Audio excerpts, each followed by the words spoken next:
top secret orders force Picard to relinquish command. I want this ship ready for action. Duty sends him to stop production of the most feared weapon in the galaxy. Destroy it, at any cost. Beverly, get out of there! But has Starfleet sent him on a suicide mission? It's a trap. Come on! You are preparing for war. Captain! We are preparing to defend ourselves. On Star Trek: The Next Generation.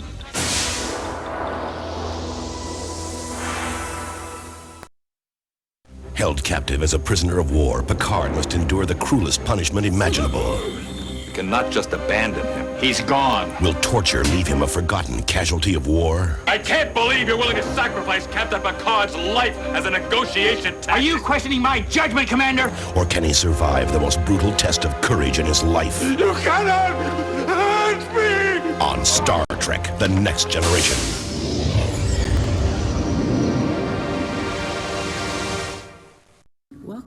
Welcome to Timeline Talks. to the Timeline Talks. Welcome, ladies and gentlemen. Coming to you live in Technicolor from the beautiful Hollywood Hills, California. The show where the total retail price of their advice is $0. This is Timelines Talks.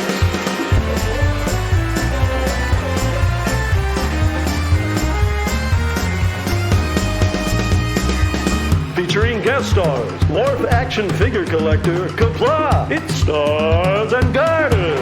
Also featuring Joey, have you ever been in a Turkish prison? Look out, it's Automaton 2000. And now, the man with the chatter, he doesn't have a bladder. Here's your host, Captain Idol.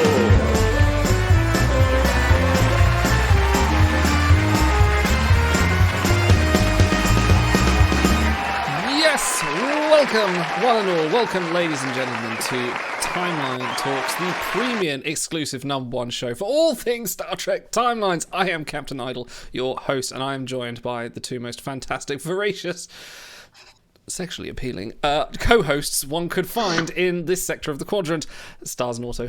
Hello, guys, how are you?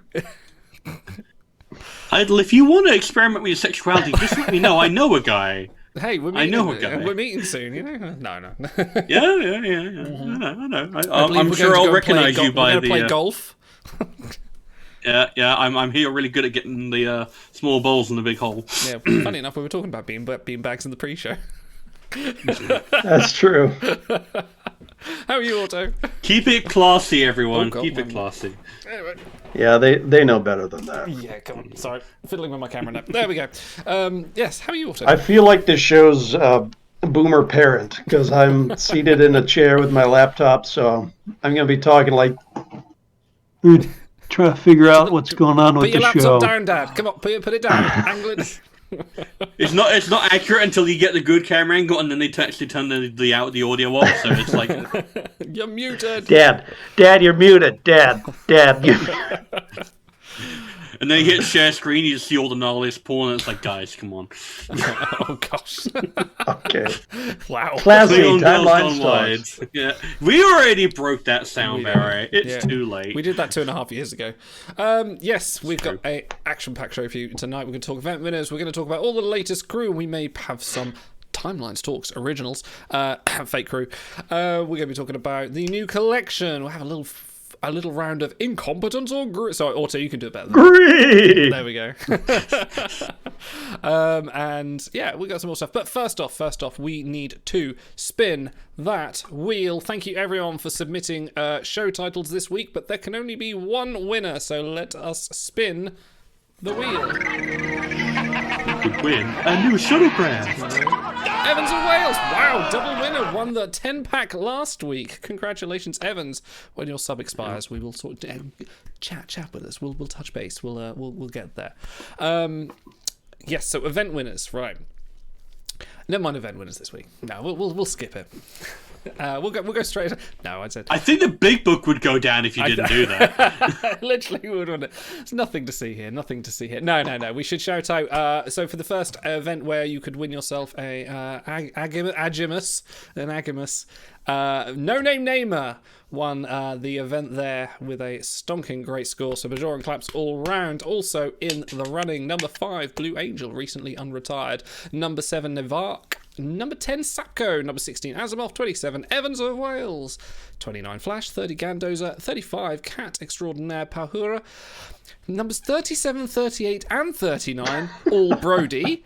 Hi, Brody. When are you going to get that 1, 2, 3? Come on. There's no point getting a triple if you're not going to go for broke. Number They're going to 43 sprout Eric's hands and play all 3 devices. That's the only way I can think that it's possible. Number 43, Danjavin. 44, this Cisco. 49, Mira Bry. And for the recent week, for Arix himself, winner was No Name Namer yet again. So, Pachori claps all around. Something about running that big book really gives you the mojo. But also, number 3, Blue Angel. Number 6, Sapko. Number 9, Asimov. Number 13, Carpe Diem. 14, Black Knight. 19, Vija. 22, Flash. This is your weather shipping forecast for the week. And there'll be a storm front coming over the Western Channel. Anyway, number 22, Flash. Number 25, Siska. The Channel. Yes, the channel.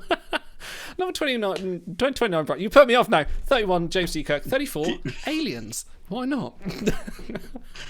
I mean, they are why we ostensibly play Star Trek, I guess. Absolutely. For and the that's aliens. that's my 2 mad minutes. Guys, help me here. I need a drink.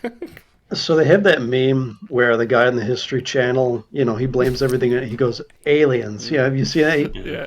There's a version with Maj Kula, like with the big K's on here, and he goes, aliens. So that's what I always think of. Brilliant. Should we talk about this stupid game? Do we have to? That's a great game. People Come on. yeah, You know what? I have actually had a decent week in this game. So, you know what? Let's talk about some of the many and manifold things that have happened. Well, should we jump straight into some interesting crew we've had this week? We spoke a little bit last week about the tribute to the dearly departed Nichelle Nichols. So only appropriate that we talk once again about the crew that was unveiled. And let me try and find her, because this is going to be all over the place, because I can't organise things to save my life. There she is. Pathfinder Uhura, as Auto infamously revealed live. Okay, sorry. Pathfinder Uhura standing next to an astronaut, Command Dip Psi, Voyage rank number 4. She originally was Voyage rank 1 before. They did a quick nerf of her stats just after she came live. Oh, she 2 or 1? I thought. Okay, 2. A lot of traits, a lot of good stuff. She was going to be number 1, and then she was going to be number 2, but both times Auto had to go on the forums and say, are these stats correct?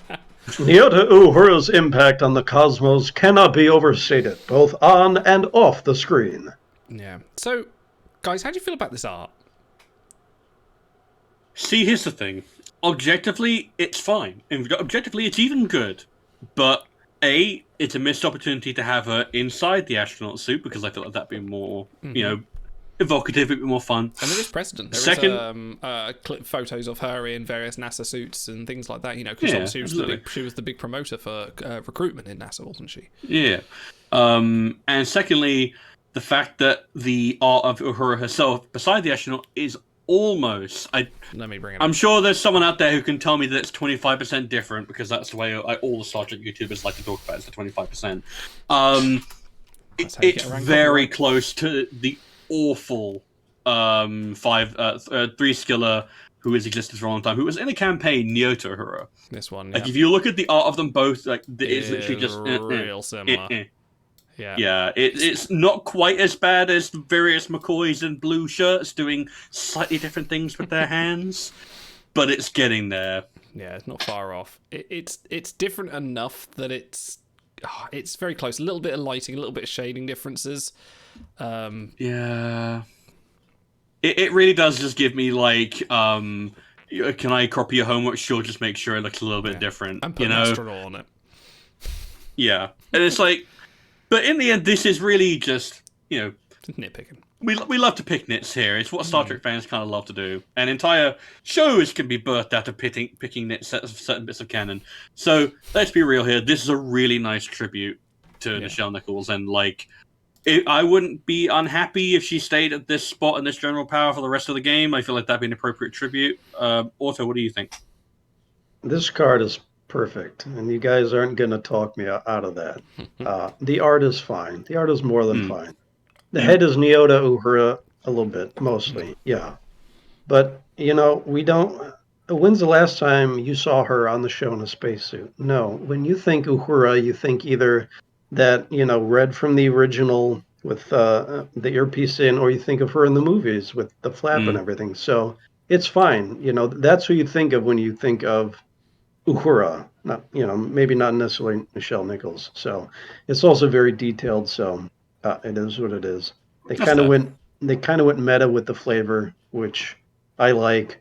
They made her a giveaway, which imagine if they put her in a 6-pack with really good stats like that would have been a big misstep.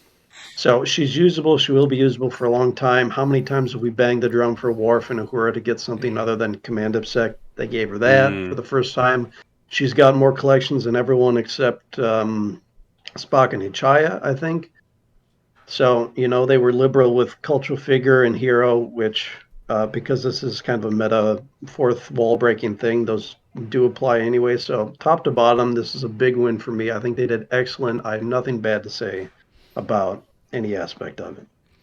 Yeah, like I said, picking this is a really lovely tribute to her, and picking on a part of Michelle Nichols' life and her work that I think a lot of people, like myself included, just didn't really know about, was her recruitment drive for NASA, and how everyone always thought about the public aspect of her just being on the show, which was big, but just being an active participant in that recruitment must have inspired entire generations of astronauts. I'm pretty sure Sally Ride would have been included in that sort of that big push, and that's a big legacy to leave behind.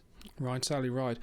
Kudos to WRG for getting this up quick. I'm 85% sure they probably do have a break glass in case of cast death, but I'm sure there is a legendary Shatner out there that wasn't Jaduko ready to come out for a free giveaway somewhere. But kudos on them for getting this up as an objective event as quick as they did. So Can you imagine, if we're celebrating Shatner's death with his hot red pants, like that version of him? I would immortalize it for that. I mean, that would fit with the Kirk character, right? So an overinflated, airbrushed version of himself with perfect abs. Yeah, you're not wrong, actually. But yeah, no, I know. We know how long it takes for sort of like WRG's workflow to go from here's the proof of concept for a card, and 6 months later, we spoke to Ben about this. When he challenged us, what do you think our workflows are like? And they said, roughly from concept to execution is about 6 months for a card, and I think this was within 3 weeks. So that's huge amount of work done there. Yeah, so either that's a good reason for them to have essentially copied Neo to Uhura's face, or it was a case of they had it ready, which, guess what? That's the realities of dealing with a show that has a legacy going back to 1964. You have to be ready for these things. They will happen. I mean, look at our media at the moment since the Queen has died. Everyone's had these obituaries ready to go just to press the button, and they're out there. So, it's that happens. All right, let me ask you guys and chat weigh into. I'm not going to pull this, but let me know what you think. So when we had Aaron Eisenberg pass, was it last year or the year before? Last year, I think, yeah. Time flies. They immortalized him in game by having him be the Ferengi Alliance faction avatar, basically. When you go to the store, you see him always. Now they've done this with Michelle Nichols. Do you guys have a preference? Is there some other way that you think the game could handle these sorts of things? Because unfortunately, there will be more. There always will be. But these actors obviously leaving a big impact. What's the best way that you would like to have the game? I think this was pretty good. I think this was a good crew, put in an event that everyone can get it. It didn't feel like, oh, we're using an actor's death to promote our game. This is more like we're giving it away as a tribute. This felt like a good gesture. The Nog one was fine. It was a good thing at the time to kind of go, we're honouring the person, but we haven't seen anything for... Did they do anything for when Ronnie died? Odo's actor? I can never say that. Behold, I think. They didn't do anything, really. No, so, doing it like this is nice. I appreciate for everyone that passes, they can't do a whole... Maybe Klingon West? When was Klingon West versus... I was long after. I think he passed. Yeah. He passed before I started playing. Walt Koenig in chat suggests avatars. That would be a good one. Yeah. However you do it, it should be something that lasts. So, a truly baller Voyager, who even with the current rate of replacement, is going to be using for years. Faction store, really good gauntlet card would be a good way of doing it as well, because that way you just get to see them. Ideally, you should be able to see them every day, or at least, every week for picking up transmissions in the faction store, for example, like that, or maybe even just changing the art in the crew portal so that there's more variants of that card represented. You know, that'd be an easy way to do it. But something that endures, like the last thing you want is a tribute that ages. You know, about on the fleet boss battle? How about when in the mouth of the planet killer, instead of just seeing the circle, you put the face of whoever you want in there, and you could just you can blast it. Only if it's Shatner. Yeah, you could blast at Shatner's face all you like. We're still in hour 1, so you keep drinking and we'll drive the bus. Okay, that's fine. Carry on. Okay. Any more about it? She's a bit of a collection magnet. I think she's originals as well, isn't she? That's not mentioned on the thing. So that's another. I mean, they've released quite a lot of originals lately. We've had Cowpoke, Boimler, this Uhura. Was there another one, or am I forgetting? The last one after that was Esteemed Kurzaldact, which was very variable in how original it was. What am I drinking? I get asked. This is just a light Brewdog Planet Pale. This is a cheeky little 4.3% IPA. Yeah, anyway, Karen. I don't mind them doing more originals actually, because like Cowpoke Boimler, that felt appropriate and was a fun card. This is a great. Like I said, we can pick nits at the art, but still an amazing tribute and a nice way of honoring it in a way that still kind of is in universe, kind of straddles that line, like Otto said. If I were a brave man, I'd almost want to go onto the forums and start throwing out originals variants there, but nothing can make me go there. Okay, so Cranky says in chat, and I actually love this idea. What if we change the honor hole instead of like a crappy way to try to drain your honor before sale? What if we change it to legendary variants of actors who have passed? Yeah, that would be, there should be a way to honor them. Yeah, that would be nice actually. Maybe just make an announcement and say, okay, these honor hole crew are going to be either put into circulation or have a special pulsar, something. Wipe the honor hole clean and make this sort of the tribute for those actors. I think that would be perfect. I'd like that. Yeah, I'd be down for that actually, and then that way you can retroactively add ones for crew that might have been missed, like say Original One, where you can just be like, hey, look, here's the Odo that will stand as the tribute for that character and such like that. But then the only problem I see with that is then you have to draw a line of who is considered quote unquote iconic enough to go in there, and it's Any main like cast and anyone that people love. I mean, if Angela Martin's actress passes away, okay, maybe not. But if we get careful, that's the thing. Is like the moment you start like ascribing value to that kind of thing. It's a bit. I like the idea. It's just a case of you would have to make some tough decisions on who makes the cut and who doesn't. I have a new trigger for this. The line must be drawn here. This far, no farther. Yes. There we go. That's a new trigger subs. If you haven't noticed, go look at the pins. Trekkie's got a good idea. Lower the cost to 75k for tribute crew as a nice way of getting them out there. That'd be nice. If your name is in the credits as the show starts, like the first act or whatever, then you can be on them. What about Andrew Robinson? Garrett. I'm pretty sure he's in there. Is he? He's in there. He's not main cast. He's always if you're credited as a special guest, okay. I'd say you're allowed. Okay. Because he's always a special guest in that.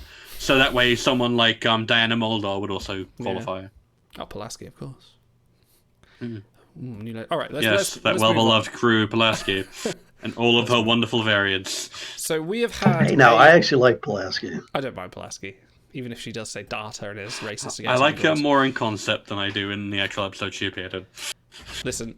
We've had We've had a brace of Hemmers approach us lately in two forms: one in form of Honor Hall and one in form of Six Pack. Which we will have a conversation about that fairly soon-ish. But let's agreed. Let's talk about. And oh god, I just remembered. No, I didn't. But I remember where this Hemmer comes from, and I'm remembering over again. Okay, yeah, no. So pain. Stop. We have to talk about this. So, guys, we've done our best to exercise a complete Strange New Worlds like spoiler moratorium. We've done our absolute best to just not talk about it. We've talked a tiny bit about episode 1, and we put vague hints as to things that have happened in other episodes, but there is nothing explicit, and that is on purpose because the way that Paramount has been rolling this out to different countries, people have not seen it.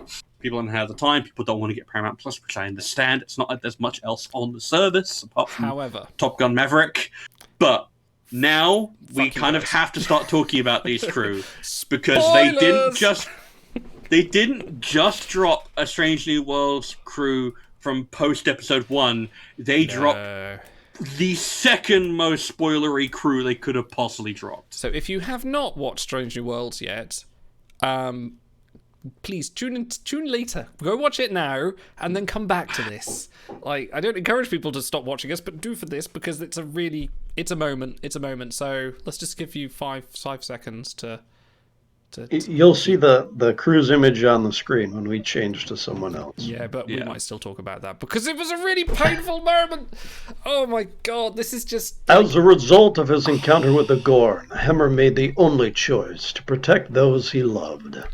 If That's great flavor text. If you haven't watched it, go watch our Strange New Worlds review of this episode, and I think we just cry throughout the entire thing, don't we? Like, it's so painful because the loss of Hemmer in this show was... Okay, so he sacrifices himself. He dies. Well, I know we're dancing around that, but at this point, you've been warned. So, and especially the episode after we got the cool Hemmer from the Elysian Kingdom arc, Castor the Wizard, which made us all kind of go, "Oh, we love this character. I can't wait to see more of him." Yeah. God damn it. See, the problem was that they tickled your side, and you're like, ha ha ha, and then they punched you in the face. And that's the oldest trick in the book. Weirdly enough, that happens to me more often than you might think. But anyway, you can get this card in the Honor Hall for a tidy sum of 100,000 Honor. Now, gentlemen, please tell me, is it worth 100,000 Honor? Is he worth that much? Let me flip your question on its head and ask you what was the last Honor Hall crew that was actually actually worth with 100,000? Yeah, no. Why don't you fuck off? What was the last Honor Hall crew that was actually worth 100,000? Because I'll be real with you, I bought Higher Wharf. Looking back on it, I'm not sure if it was the best investment. Emotionally, it made sense, but statistically, it probably didn't. So, who for you was the last one that was actually worth that price tag? Kalis? Yeah. Kalis the Unforgettable. Yeah. And people are going to say, hey, I bought Phlox. He's Savoy just for me. He's got some collections. Yeah, he's good. Like, there was some Borg Queen 7 when she came out. Those are fine crew. But we get fine crew week after week after week. Go look at Eric's power and traits. Go look at Agamis's power and traits. Go look at Azad Burr's power and traits. Go look at Pathfinder Uhura's power and traits. All superior to crew that you have to pay 100,000 for, and that you'll never see and behold, so you must cite them to unlock their non-gauntlet potential. Yeah, it's just so much of an ask, because it's like, ideally you want your Honor Hall crew to be unique, and for a good few of them they are. Like, Kalis is still hard to replicate, because he still gets entirely unique 45 and 65% gauntlet sets. He has some good unique traits and amazing art. Like, you could make the argument for that. We've talked about that. I think our big book videos mentioned quite a lot about the debate you can have about that. Beverly Picard, still, I think, the #1 Med Command Voyager, although I think Frantic McCoy has taken a good amount of that punch away, because he's better in other areas as well. I think she suffered a lot more than that. I need to look. I think she might still be #1 Med Command, mostly just by I don't know. I'd have to look more into the gauntlet calculations. But guess what? She was never that good anyway. That was all she was ever good for. Yeah. And then Captain Tribble is he is unique. He is the Bones McCoy. He is the Demo Man Scotty. I would say he'd be the singular. #2 for me. I'd need to buy him, really. I should get him. Yeah, no, that's the one where it's like, yeah, I can absolutely see. He's the sledgehammer. It's like, you need power, get fucking power. But then it's Cal Higher Wharf, then it's Borg Queen 7, and now it's Hammer, and these are just utterly replaceable. They are. Oh, thank you, Auto, for gifting a sub to a Traveling Man 809. Yeah, I haven't seen him in chat before, so welcome to the show, buddy. Hey, hang on, let me come back and come back. Maybe you'll buy me a beer. No, I've seen more than enough of you, Idol.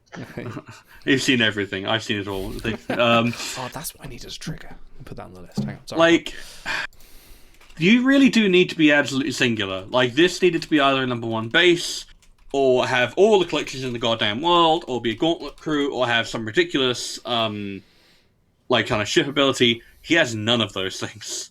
He is kind of trash, honestly. Like, I'm pretty sure that if I looked up EV Suit Nan stats, they would be very similar.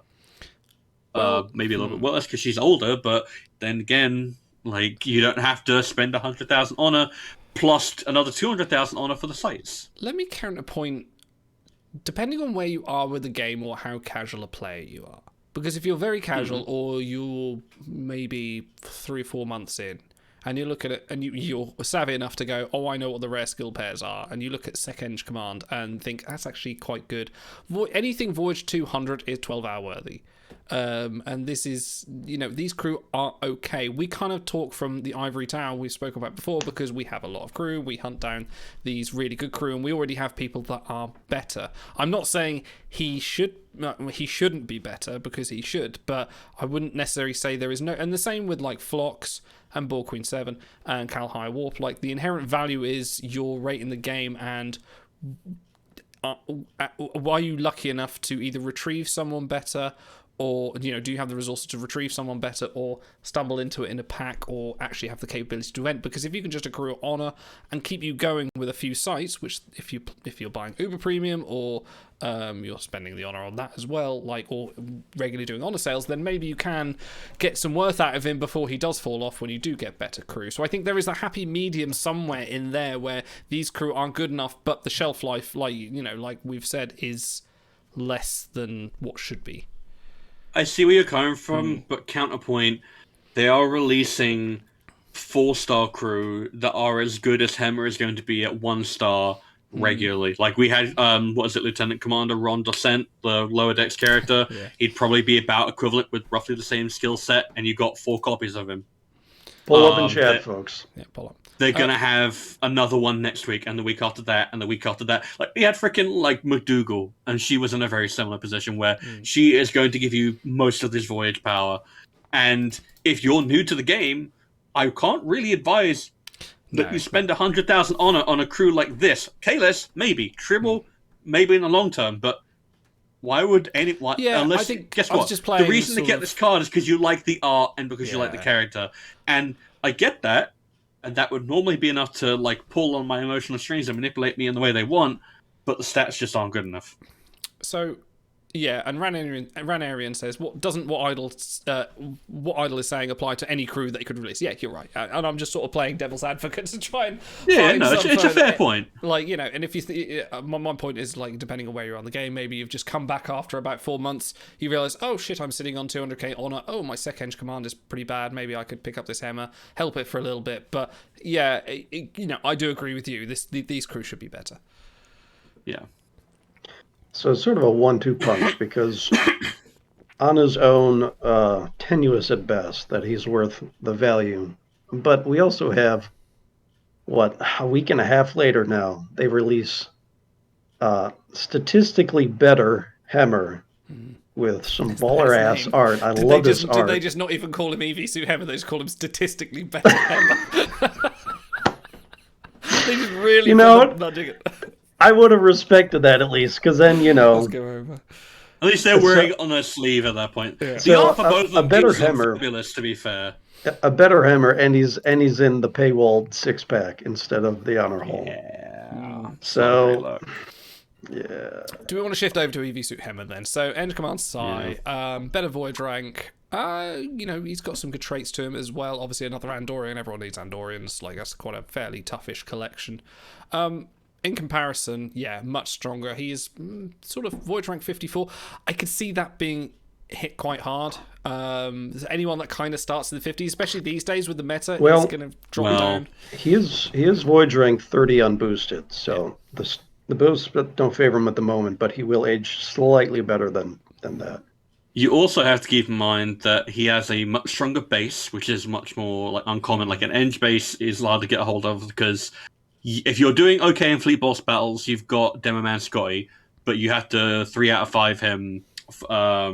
You can't get other copies of him yet, and we don't know if you ever will be able to. You might have to cite him all the way, and he's only a 1-skill crew. He's not voyage capable. This Hammer has got a way better skill set, with Eng Command versus Sec Eng, which has been served pretty decently, I think. Like with some other crew, especially someone like Barge of the Torres recently. Agimus was an Eng primary.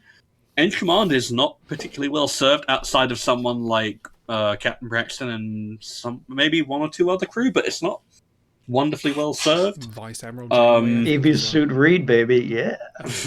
Yeah. Oh, he's already been outpaced as well. I think he's like Voyage rank 100 now, isn't he?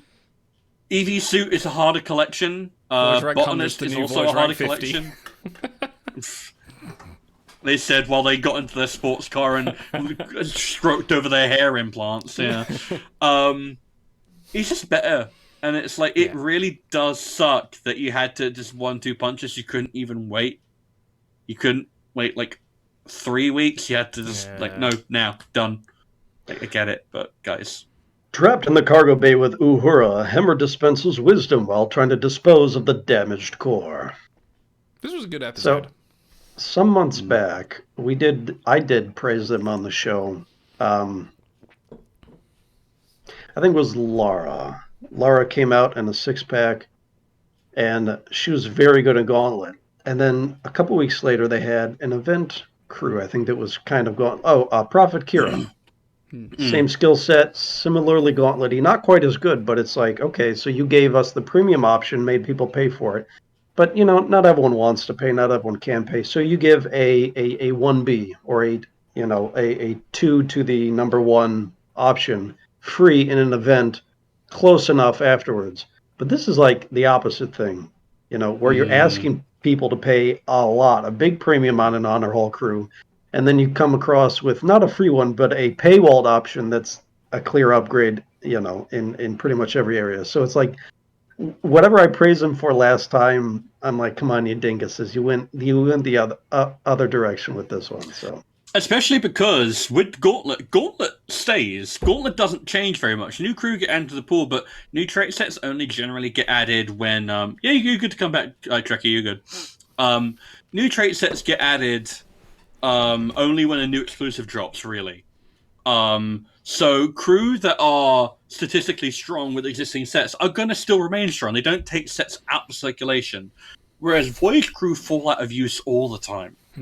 You look at your sheets and you're tracking and go, I haven't used this crew on Voyages in 6 months. Which is your CVAS sheet title? Your unit like that? Yeah. And it's just like, don't...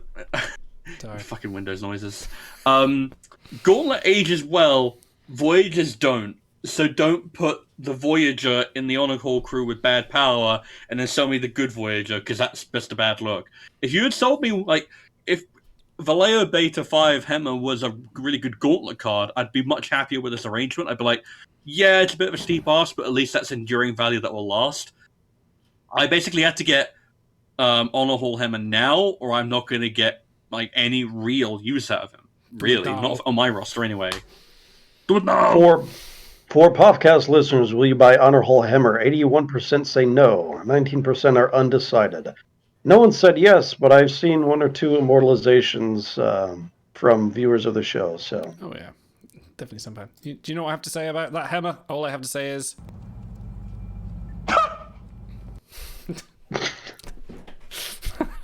Okay, well, let's get back to the treasure. I thought we were going to be more positive than this. This art is superlative. It's so good, man. It like exquisite. If he was Honor Hall 1, I would probably have ponied up for it. Like sick Grim Reaper vibes. They've got the great Strange New Worlds redesign, the spin on the original Trek EV suits with the coloring. It's so good. He's got like the hood with the wrinkly face and everything. I've definitely seen people saying this is the Knights Templar Hemmer, because he looks very, very chainmail, very, you know, he's about to run into battle with King Arthur at, you know, Agincourt. It's all about the aesthetic, baby. It's all about the aesthetic. And I love that, guess what, we're all sucker for props in there, and I love that they included the little EV suit tether in there as well. That's a nice little background element that they didn't have to include, but they did. It's cool. It's just well done. It's good art. I like it when they do good art. It makes me feel happy. We had a moment where they didn't, and now they do. So it's all good. But mind you, Judoko Kirk is still about, so never mind. Yeah, no, it's very clear that while Judoko Kirk was being slaved over by someone who was just like, these abs, they never looked like this, someone was getting to lovingly touch up the mesh on Hemmer's EV suit and just shade his skin just so, and they were like, mwah. Do you think there was like there was another art for Judoko Kirk, and they run it by Shan, who goes, I didn't look like that, and they write, oh, we're gonna have to mold him up. It's like I was a prime figure. I can't even imagine William Shatner giving the individual okay on all his Star Trek timelines cards. Everyone he does. No, he does. But all you ever get is just the message: "Go climb a rock." That's all you get. That's the only feedback. All right. Okay. Here's the $1 million question. Hold on. Okay, go on. Since this pack is still up, usable on ships, 400% damage. Everyone has it these days, but it's still extra value for a good overall crew. Top 30, technically Voyager. I like to look at unboosted because you never know how the boost will change week to week. 4 collections, which isn't that uncommon, but it's still pretty damn solid. And 3 of them to a are lot hard of cards out there as well. Andorian, EV suit, and botanist are all tricky.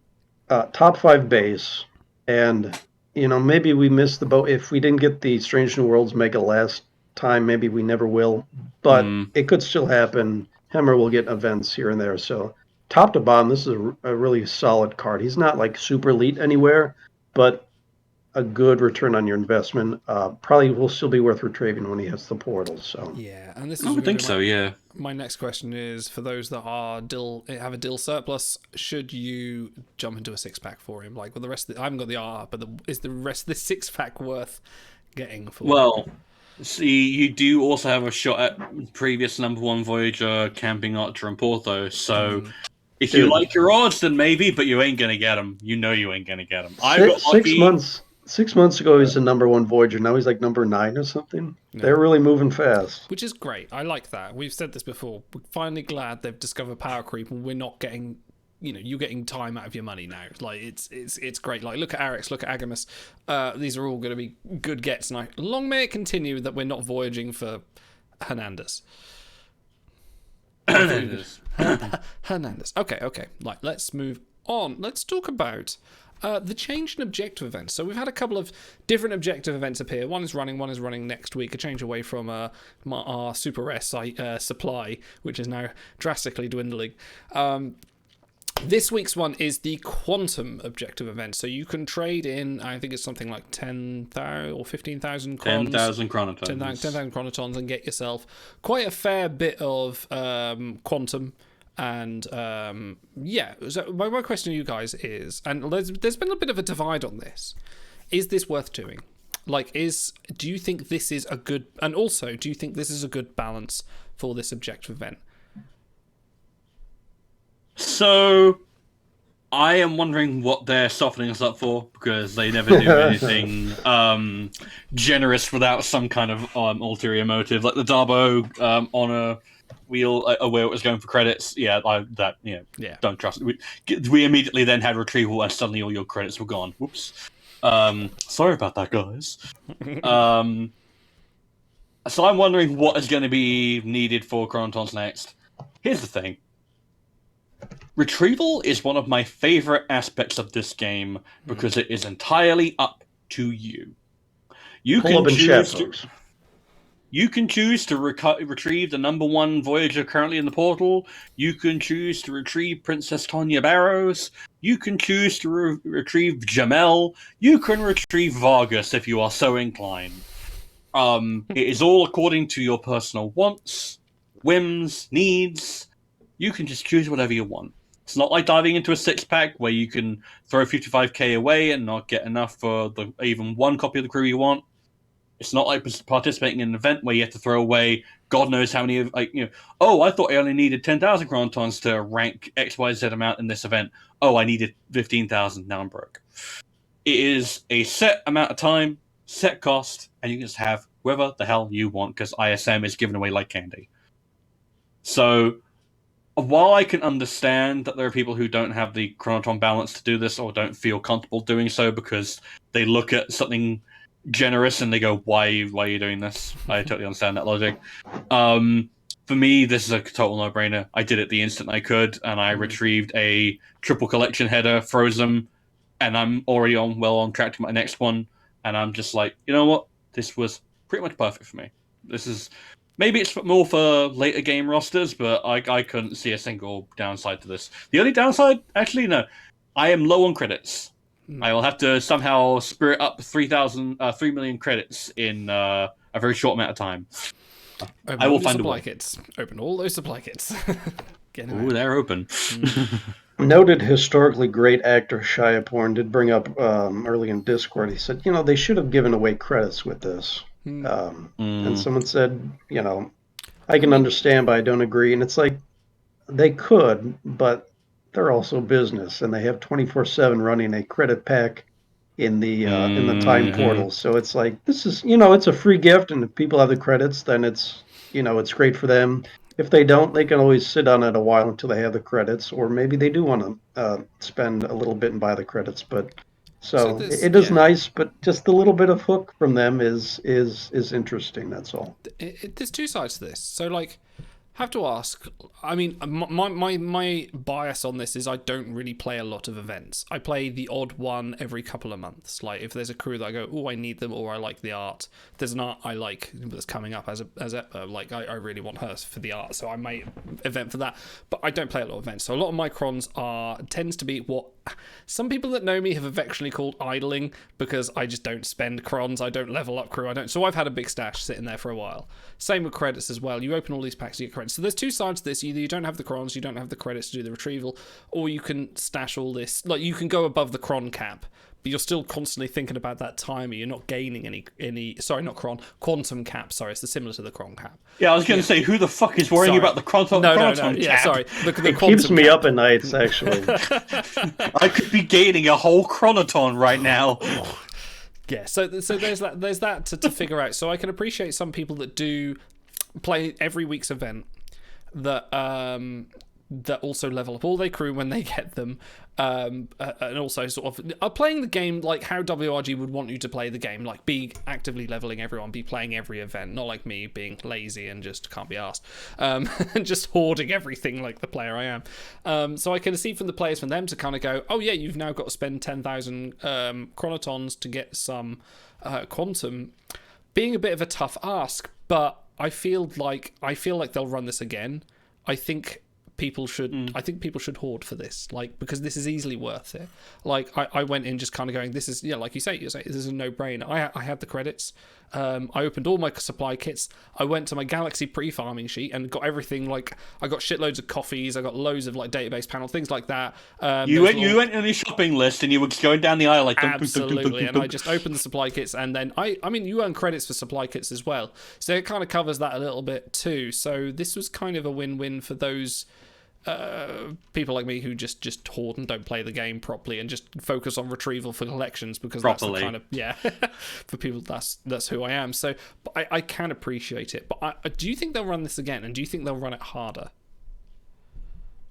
I think that answer depends entirely on how many people bite on that $8.99 for 5 million credits offer that is currently sitting in the portal, as Otto said, because guess what? Me being 3 million credits away and about to hit, I'm about 3 days away from hitting my it's nearly cap. Saturday. I'm Don't worry. thinking about it for the first time ever. It's nearly so Saturday. It is working. That end. I'm thinking about it. You degenerate. Yeah, how about you, Otto? This is actually this is the most interesting thing to come out of objective events maybe ever. Yeah. For me personally. Got a rag on Ben. We asked him point blank, will there ever be any other sources of quantum in the next year? No, of course not. Quantum Pass came out, shortly after, and now we have this. He did come back and say, yeah, plans changed. So, I know. I've just got to give him a little bit of grief. That's true. And I think players are happy to have more sources of it, because for the reasons Stars laid out, it is deterministic. You can get exactly who you want. Yeah. So that's just a little bit interesting. I'm also, what are they softening us up for? We've had a lot of strong crew, tier 1, tier 2, tier 1, tier 2. I'm like, is our algorithm broken, or are they just actually producing tons and tons No, of you know really what it strong is? cards, and they are. You know what it is with that? Sorry, specifically, it is they're putting all these sites in the Uber campaign to buy the Uber campaign, to get the sites, to finish all these good crew. They're now counting that as a new little economy, these gold site economy. So I can see exactly why they're doing it. And I'm not complaining about it, because if you're savvy enough, you can ration it, and you'll know there'll be someone else coming later. So that's kind of why I'm happy that we're investing in good cards as opposed to Hernandez. Anyway, carry on.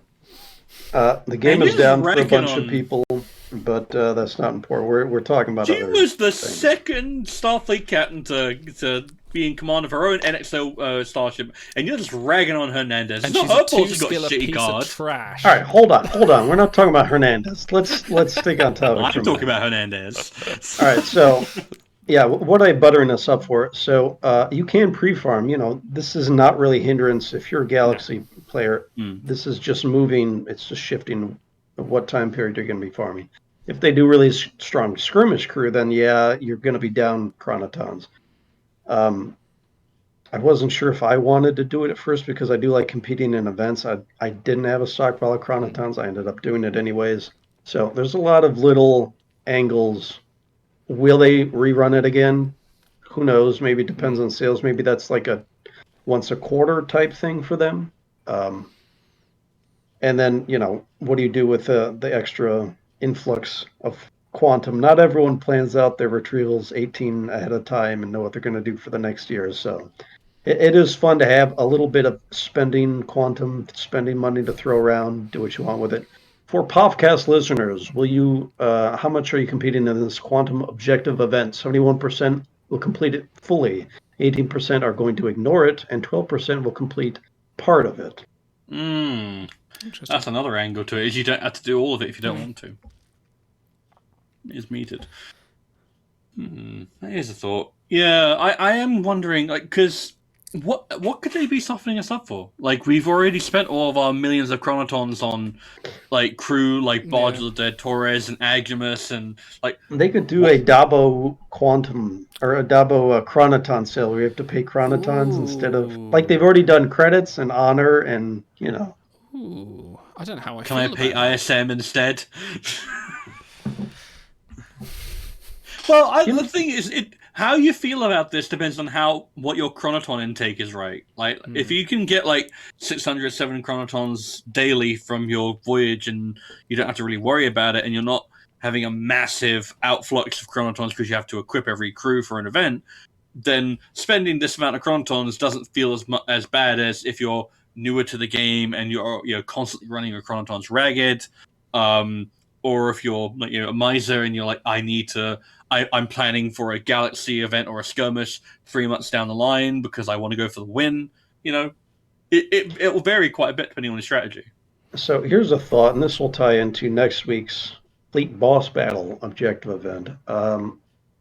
Ben did say they know the next boss they're going to do, and that there was sort of a modular update to Fleet Boss Battles that will make certain things easier, yada yada. What if chronotons somehow come into the picture with boss battles? Now, they've already set up their own currency with Valor, so I don't know if you could speed things up, but just hypothetically, as long as you're doing the whole paranoid thing. Is it going to be like a case of Sonic the Hedgehog, that when you get hit by the boss battle beam, you just expel crons, and you have to pick them up, otherwise you lose a life? I'm just picturing a little pixel cut going... and then just a load of crons just go flying out of his ass. I would throw my entire phone out the window. Yeah, I've never dropped a game faster than if they would do that. I don't know. Chronoton cannon. I'm a bit more positive. I think this might be a bit of a test to see if people will spend crons for quantum. I think this is a new avenue, maybe of revenue for them to kind of go, we can sell people crons. We don't want to sell them. We can sell them quantum. We can sell this weird exchange rate they have between the two. I think they'd be more playing into that rather than the retrieval, expel all your credits to then reset the economy. I think this might be adding a new revenue exchange for them, if you know what I mean. We've been a little bit worried about what's going to happen when they release the next boss battle. How are we going to be able to complete our old bridges, fight the old boss if there's only a few of us and everyone's moved on to the new shiny thing? Yeah. Maybe chronotons playing, because then that is sort of promotes the individual farming. Like you That's you get out what you put in, and maybe That's actually not a bad idea, actually. Just If spitballing. instead of spending Valor, they say, right, the Valor's now for the new boss, the old boss, spend crons, do whatever you want. It's 1,000 crons a run or something like that. I don't know. Which is extortionate. Who would ever pay that much for it? Sorry, 10 crons a run or something like that. But yeah, that's not a bad way of doing it. Who gives a fuck? Crons grow on trees, my guy. They regenerate. They increase the cap for it in the new. What could it collection. cost? That's 10 true. crons? we get 3 more max chronoton cap if you immortalize 20 crew. Isn't that worth it? Here's a What question to for do, chat. Basil? Here's a question for chat. When was the last time you were naturally regenerating chronotons? When's the last time you looked down and could see your feet? That's like the Wow. that's like the equivalent question. Nope. My chronoton beer gut has been enlarged for a very long time. Yeah, Rainier, and I was going to say about 3-4 years minimum since I last saw a chronoton tick up. I really can't think of it last time. Like, man. Okay, let's talk about the other objective event, which is maybe quite less. Go on. And now that the game is down, I can't even go in and get the exact numbers on that. Oh, it's okay. They're stupid, don't worry. They're dumb as fuck. So yes, the new objective event, which is coming next week. Can you just write dumb as fuck and put it on the screen while we talk about this next? I actually can, but I'm not going to. Yes, the new objective event, which is coming next week, it's a more fleet boss battles orientated, where you can complete a variety of objectives in an objective event to earn Valor. However, you have 2 days, same standard objective event, to do 30 fleet boss battles. There's also complete nodes for merits, but the max value you can earn it. For podcast listeners, Stars is now holding up a sign that says "dumb as fuck," and with the reflection of our faces on the board, so it's wholly accurate. Double dumbass on you. Thank you. So yes, we will be getting. I think it was 4 Valor in total, 4 or 5 Valor. Not much for doing 30. An embarrassment of riches. It's not a great exchange rate, considering I don't do 30 boss battles in a week, let alone 2 days. Like, I think this is generally something we will be talking very soon, when we talk about incompetence agreed. But it's a case of like, yes, spend dill to get 1 Valor, which regenerates in 3 hours anyway. All right, hold on. Ben, we were very complimentary about Uhura and several new crew. Today. We liked the Quantum Objective event. Eevee Suit Hammer looks really cool. And that's probably the end of the show for the parts that you're going to want to listen to. You know, as Malcolm... It's on balance, it's probably more positive coverage than the last time. As Malcolm McDowell always says... They say time is the fire in which we burn. He loves his new buttons, doesn't he? I've got these new triggers, so I'm going to use them. Anyway, sorry. When they had this objective event that's been running for like 3 months solid now, where you get the purple side at the end, when that first came out, the requirements were a little bit harsher, and people were saying, "Oh, look, I if I lose 1 battle, then I can't do it without paying dilithium." And it's like, well, technically, actually, you can get it done without spending anything. This one cannot be finished without spending dilithium. So. And actually, I think you have to spend dilithium twice. You have to do 2 batches of Valor buys. Yeah. Yeah, so it's like, no matter what the rewards are, even if the rewards were 50 gold sites for 1 dilithium, you're still setting the precedent of paywalling something that can't be done. I mean, it can be done for free if you rank in an event and save, etc., etc. But it's a premium currency, and you're paywalling something that is a weekly part of the game now. This is not like a special event thing. This is actually it's as part of the game as voyages and shuttles have become at this point. Yeah, lower, worse off fleets don't have that kind of deal. That's true. VIP Also, Zero very... will not absolutely do it. And it even for an established fleet that does, the fleet we're all in. Oh, sorry, Auto. The fleet me and Stars are in. You left us, traitor. You abandoned us. We're pretty much hitting Ultra Nightmare and Nightmare. We're doing pretty well in fleet boss battles on a regular.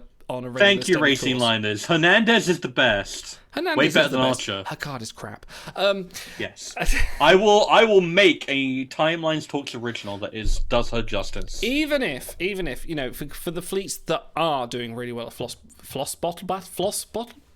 Floss battles, yes. You have to fight the plaque. Yes.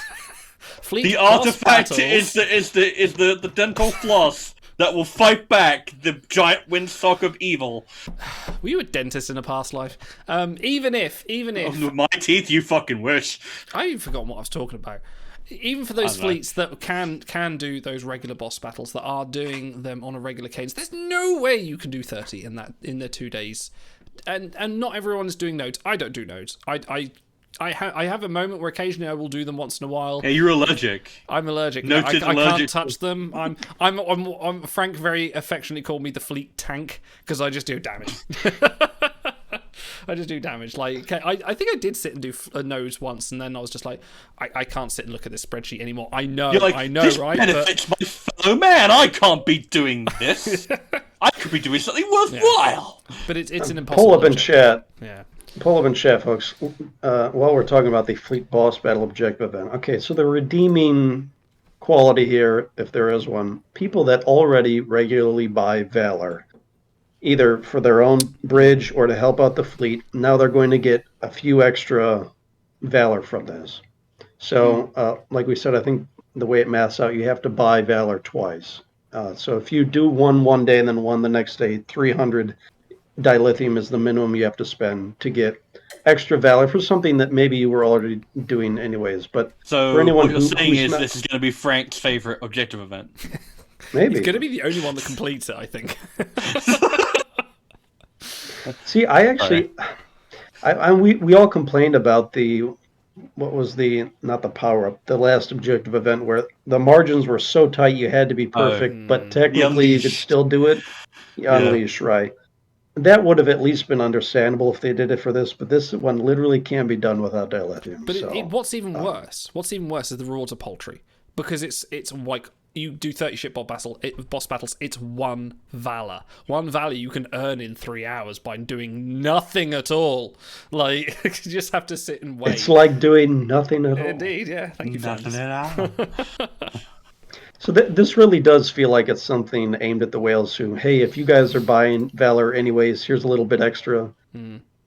I half wonder if it's aimed at the casual fleet. So like, you want to get that Bellitrium 3 that's in that Ultra Nightmare? You buy this, you get that. Here's like 3 extra shots if you just pay a little. It's like, guys, I always wonder if it's some kind of like subtle survey to check who is willing to actually pay dilithium, like what the actual rate is, because it's a way more. I can't imagine that they have a direct way of seeing the correlation between I bought dilithium to I bought Valor. Like you can see one and the other, but you can't necessarily see the correlation between the two. Whereas if you have an objective event like this, you can directly track the correlation. Yeah. Maybe it's more about that. If they want to say and come and do it, it's like, we're just trying, which they have said about objective events. They say, we're just trying out different things. Absolutely fine. They want to get a little bit of a in-game player survey to see who does what. Fair enough. It's not a lot of people are going to do it though. I cannot see many people going for it. Like correct me if I'm wrong, but this is a 48-hour objective event. If you start with 4 Valor, use them right away, and then every 3 hours you get another Valor. So that'd be 8 per day. 8 on day 1, 16 by day 2, plus the 4 you started with. But because of that little lag time of you using that first Valor, you wouldn't naturally regenerate it with it, even if you were awake for the entire thing. So I think the maximum you can get for free would be 19 Valor. So you can't even forget the top 30 battle threshold. You can't even hit the one at 20 without spending, right? Am I wrong, or that sounds right. My math? What's the first threshold? Is it 10 or is it any? Or is it 20? The game apparently is back up now, so we should is it? Okay, someone 10. It's 10, 15, 20, and 30. So how much do you get for the first one? You get one valor per so threshold. that brings you to 20. Okay. So. All right, that makes sense then. Then you get another valor for 15. So you'd be able to get 22, by including the ones that they give you, which is okay. And then you get 4 valor for so 2 dilithium spends is kind of the minimum. Look, I don't know what's going on. All I know is I'm angry about it, and I'm going to keep complaining about it. You should be angry about it too. That's right. Everyone watching should be angry. I don't know why, but you should just be angry. They're screwing us over. Trust me. I don't know how, but they're doing it. You best believe. For Popcast listeners, we participate in the Fleet Boss Battles Objective event. 80% say yes, but only the free portion. 15% say yes, and they'll finish it, meaning they'll buy some extra valor. 5% aren't going to participate at all. By the way, I respect whoever's like, no, my weekday time is too precious. I'm just going to stick to the weekend events. I envy you. I envy your social life, my friends. That is a healthy game-life balance there. So it's true. It's very true. Yeah, Trailing Man points out, and I think I've heard this somewhere else too. Yeah. We have had 2 separate 10 Valor giveaways. One was for an oopsie, but if they do another 10 Valor pack giveaway, again, you have tight margins, but it can be finished for free. Maybe they do that, but why would you not announce it with that, just to avoid the backlash? Well, let's be real here. This wouldn't be the first time that they've had something in mind, not communicated it, gotten the backlash, and been like, "We had this planned." Yeah. I don't know if that counts as this. I'm assuming you're talking about the objective event. I don't think this counts as serious as that. This is like an attempt to kind of see where people are paying and what people are doing. I wouldn't say this is any kind of gaff. This is just more like counting your threshold rewards and too many zeros. It's an experiment. It still tickles me that how long we had the lack of commas. They still do. It's still. Do you know what? I look at the. When they redid the rewards for the Fleet Boss battles, and I was looking at Ultra Nightmare, and I was thinking, is that 70 million or is that 700 million? I couldn't work it out in my head. I was like, that's 7,000. I was like, I could not work it out in my head. I was like, if you just wrote out with the commas, I'd be happy, but don't put. Oh, there we go. We get confirmation from Ben. This is an experiment. There you go. 100%. That's fine. There you go. No That's fine. I like experiments. Experiments are fine. Hold on. Are you saying that effective communication has shut down our complaints? Is that what's going on here? I mean, that's the point of communication. Isn't that? That sounds like a myth invented by players to try to get more out of the company. All right, I'm being a smartass. I apologize. Thank you for chiming in on that, Ben. Thank you for the communication. Well, I think it's time. Speaking. Do you guys like to play a game? Some good timing. This game, a fan favorite game, has single-handedly launched WRG's separate stream. They're like, we're not coming back after this baloney. Incompetence or greed! Buckle up, folks. Okay, so in the first round of Incompetence... I've already started. Pull up and chat. 2 minutes. Go, go, go. Eat shit, Idle. In which case, would you like to introduce each term? I'll go for it. Oh no, our Incompetence first agreed! Hemmer versus Hemmer. Do you feel that the 2 variants of Hemmer, one coming out in the Honor Hall and one coming out in the Tuesday pack, very soon of each other, is incompetence or greed? Greed! Ooh, yeah, a little bit, isn't it? It's a little bit like, where can we split the money? There's this not so good. There's this Malibu Stacy over here, but this one has a new hat. It's yeah.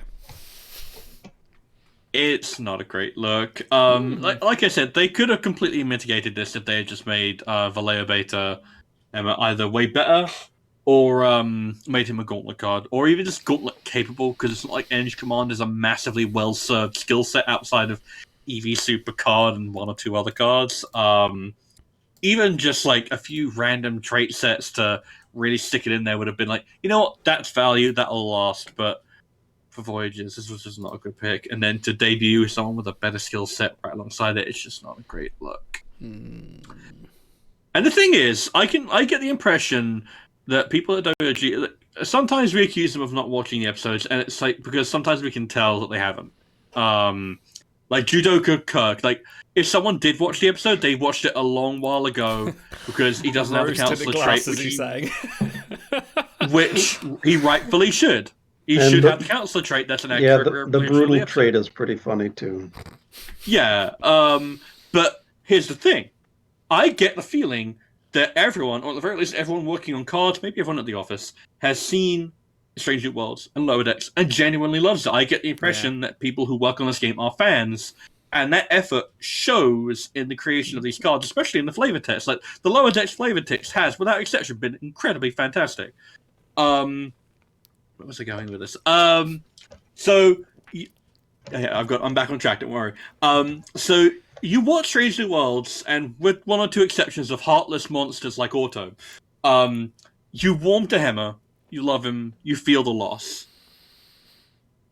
And then you decide to make the moment of his sacrifice the one that you put in the honor hall with bad stats, and you make the other one that's not as memorable, but like, well, it's as memorable. I thought it was a really nice scene, but it's not as, say, momentous, the better card, and put that in the 6-pack. Okay, You have to know what that looks like. Yeah. We have to rapid fire these, so pull up and chat for the next one. For Puffcast listeners, the Honor Hall versus Tuesday Pack Hammer, 53% saying competence. Maybe they just didn't know how they were balancing the stats there. 47% say greed. Okay, so the new poll is paywall Fleet Boss Battles objective event. Do you think it's incompetence or greed? Well, Ben has already answered this question by saying it's an experiment. But how would you put this? Do you feel this is a bit overrated, forcing you to buy dilithium? Well, I think it changes oversight? the context. Is it an incompetent experiment, or is it a greedy experiment? Yeah. Have they misjudged what people will spend, or how do you think they are trying to get them to get you player with your hard-earned dilithium to spend more? Yes, you. All right, bowing to the sanctity of the hair flip, Walt Koenig in chat asks, is it just me or crew from Picard Season 2 been completely forgotten? Actually, yeah. They're going really hard with the animated crew and in Strange New Worlds, and it won't last forever, but yeah, they have taken a backseat. I want my Annie work. I have to wonder. I really do. I have to wonder if it's a case of because Season 2 was divisive to say the least. But so was and Picard it's Season incredibly 1. We had a mega on that, so... We didn't really. We had an astrophysicist. It wasn't really a Picard mega, though, was it? Yeah. And it was like half Picard crew. It wasn't even full. I don't know. I feel like they're maybe just going... while everyone just kind of tries to pretend it didn't happen and waits for Season 3 and hope that it's better. There's plenty of cards they can do in Season 2. I think they'll get to it. Have we seen a card yet from Season 2? I don't think... Oh, yeah.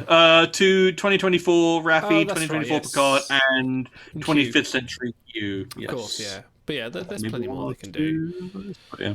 There's plenty more, but... Yeah. So we talked about enough, so please, Auto. I'm pulling, so you pull up the next one. For podcast listeners, I'm texting your mother, actually. Playball Fleet Boss Battles Objective Event. 88% said greed. Incompetence said 30%. That become the thing now. Okay. All right, but pull up and chat. Yeah. To this point, we've had 0 gold Boimlers. It's sort of an in joke, right? I think so. This is more of incompetence or in joke. Like, do they not like care what rarity they release them at, or is this like a haha Boimler sucks? We'll just give them a bunch of purples and cadets. I think this is absolutely an in joke. This joke would work better if it was for Harry Kim. I think this would be a better, like, never release Harry Kim more than super rare, because that would fit in the style of him never getting promoted. But I feel like they missed the mark on that, so they're doing it with Boimler.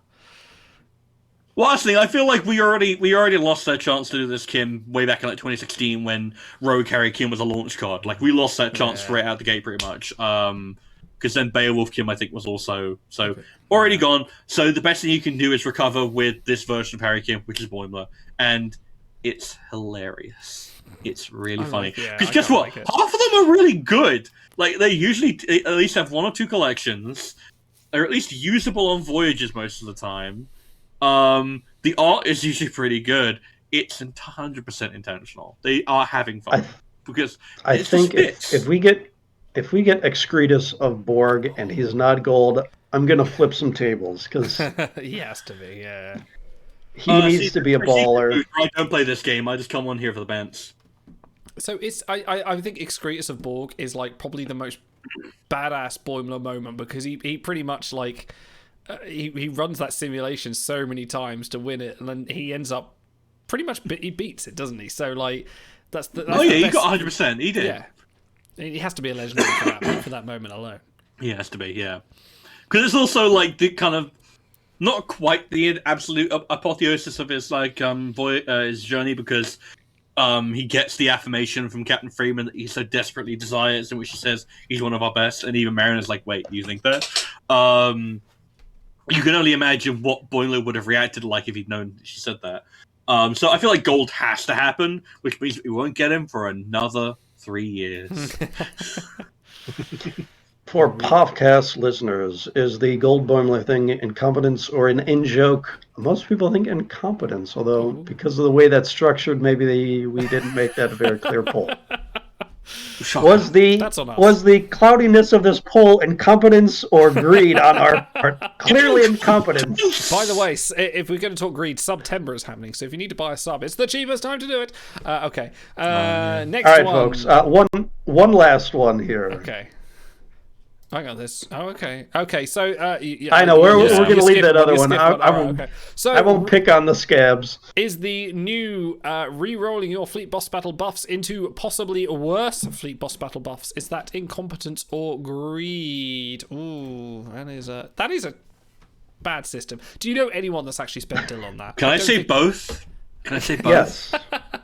Oh, can we? I have seen some people who re-roll the buffs, yes. Oh, do you? Wow. I feel like I should have that on hand. Re-rolling as a thing is like whatever. It's probably fine. The fact that you can re-roll it into like a numerically worse, weaker buff. Can I did that thought never occur to them, or they're like, screw the player? Picture a meme in your head. This is the Geordie meme, you know, where he's going, and then the top one is re-rolling Fleet Boss Battle buffs. No, the bottom was re-rolling all Frozen Begolds. Yes. There you go. Yeah, and that's why we'll never get it. Yeah, ever. Mm-hmm. Speaking of which, the honor sale is now over. How many all Frozen Begolds did everyone get? I had none. I had 0. I was very happy. Fucking rocked. Congratulations. I know. That'll never happen again, but how about you? Worst honor sale of your life so far. Yeah, I think the funniest moment was when Frank did his 2 accounts, he did his new account, and then he went, "Oh, I guess I'll do my old account." And he started pulling and went, "Hang on, Frank, you've completed every gold in the game. Why are we watching this?" Yeah. Hamsters running in wheels, man. It's fine. Don't worry about it. Okay, as the last entry in the second annual Incompetence Agreed is spending dilithium to reroll into worse numerical buffs. Incompetence Agreed, 86% say it's just pure greed by them. 14% say they don't know what they were doing. They're just a great system. They're just small indie game devs working on a niche license. How are they to know? Trying to take your money one dilithium at a time. Hey man, for the price of a 1 dilithium, you can sponsor a game dev called Ben. This is Ben. He's living his new married life. For the cost of 1 monthly card, you can support his lifestyle for the next month. Can I get a video of you just walking through like some really derelict site, and you're just wearing a suit and you're like, "We'd like you to phone now to help support this charity.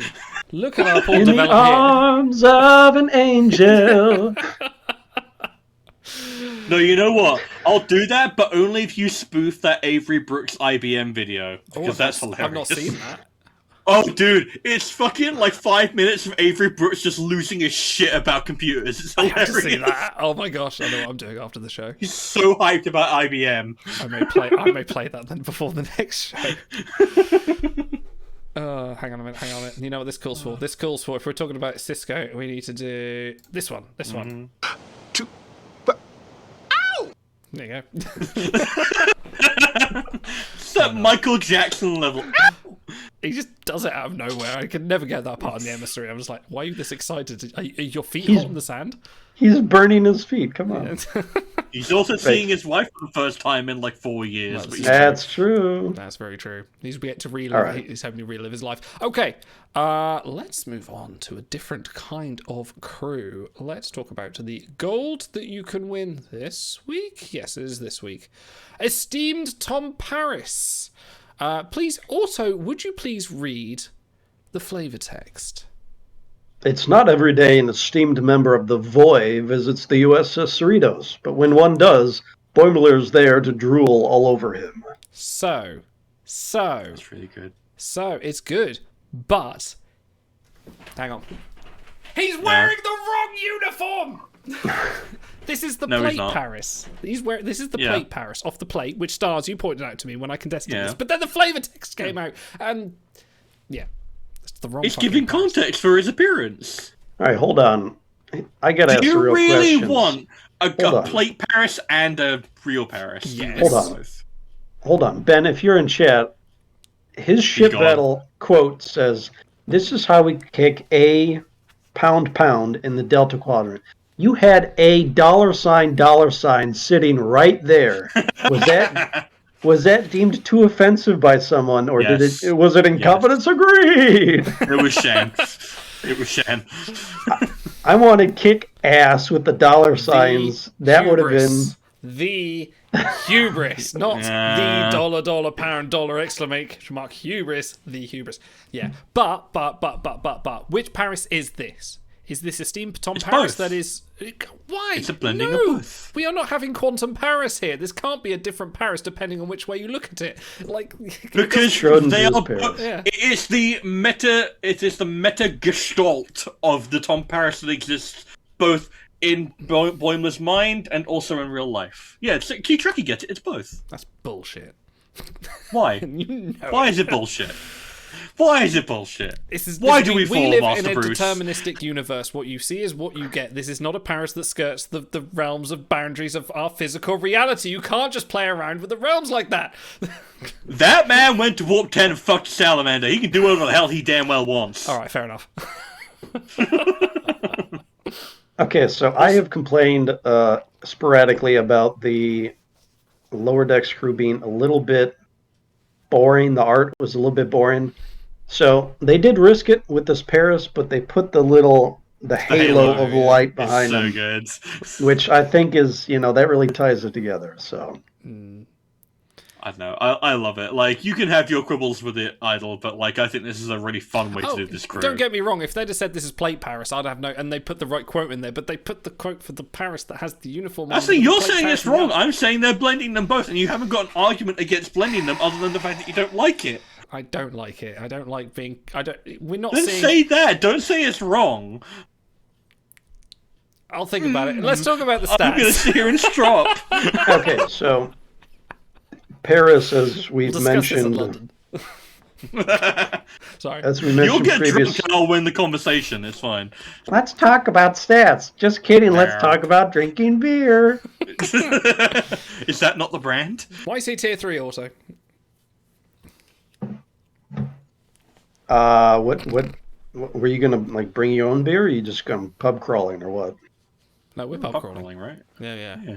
Oh yeah. Okay. We're gonna play. I'll be the designated driver, which is gonna be awkward because I don't drive. You have many tubes, don't you? I mean, not in yourself. I mean, hold on. What? I'm sure you have tubes. I haven't had them tied yet. Can we have a Timelines Talks branded rickshaw where we pull the viewers behind us and run down the street? I don't think they want to see my fat ass hanging out behind me, for God's sake. That's a poll. That's a poll. That has to be a poll. Do you want to see Star's Do you want to see Star's fat ass? Okay, so Paris is a top 5 command base, which you can always find a use for that. We've talked previously. He's sort of the faction king. He gets most all of his events have been faction events. Yeah. Obviously, that's subject to change. He's got a couple collections, a couple more waiting in the wings. The skill set's not great for voyages, but he will ride on Culture Figure, Hero, and Pilot antimatter seats for probably 2+ years, even if you have most of the top Voyagers. So he's good all around. he might be sort of a cooling off crew for some, because we had a lot of these top Voyagers, Eric's, Agnes, Vidala, and Taurus, and whatever, back to back to back to back. So maybe this is sort of a cool down, and if you miss some of them, then maybe this is your chance to strike. Hopefully, if people are a little bit fatigued, because this is a good crew overall. Even if maybe you don't like lower decks, maybe you don't like bad skill sets, this is still a good crew overall. So go for them if you have the bandwidth. I like how you didn't say maybe you don't like Tom Paris, with the implication that no one dislikes Tom Paris. No, what? Who could? Because Racing Liners points out that the Halo light is actually one of his items, and it's called Tom Paris's charm, which I think is that is great. quite cool. If they'd have done the little white ding on his teeth, that would have been good. Oh, yeah. I think was it Lieutenant Stardy, the Betazoid Helm officer? She didn't like Paris. She wasn't keen. No, she was just playing hard to get. He always travelled at women at warp speed or whatever it was. Only when they're in visual range.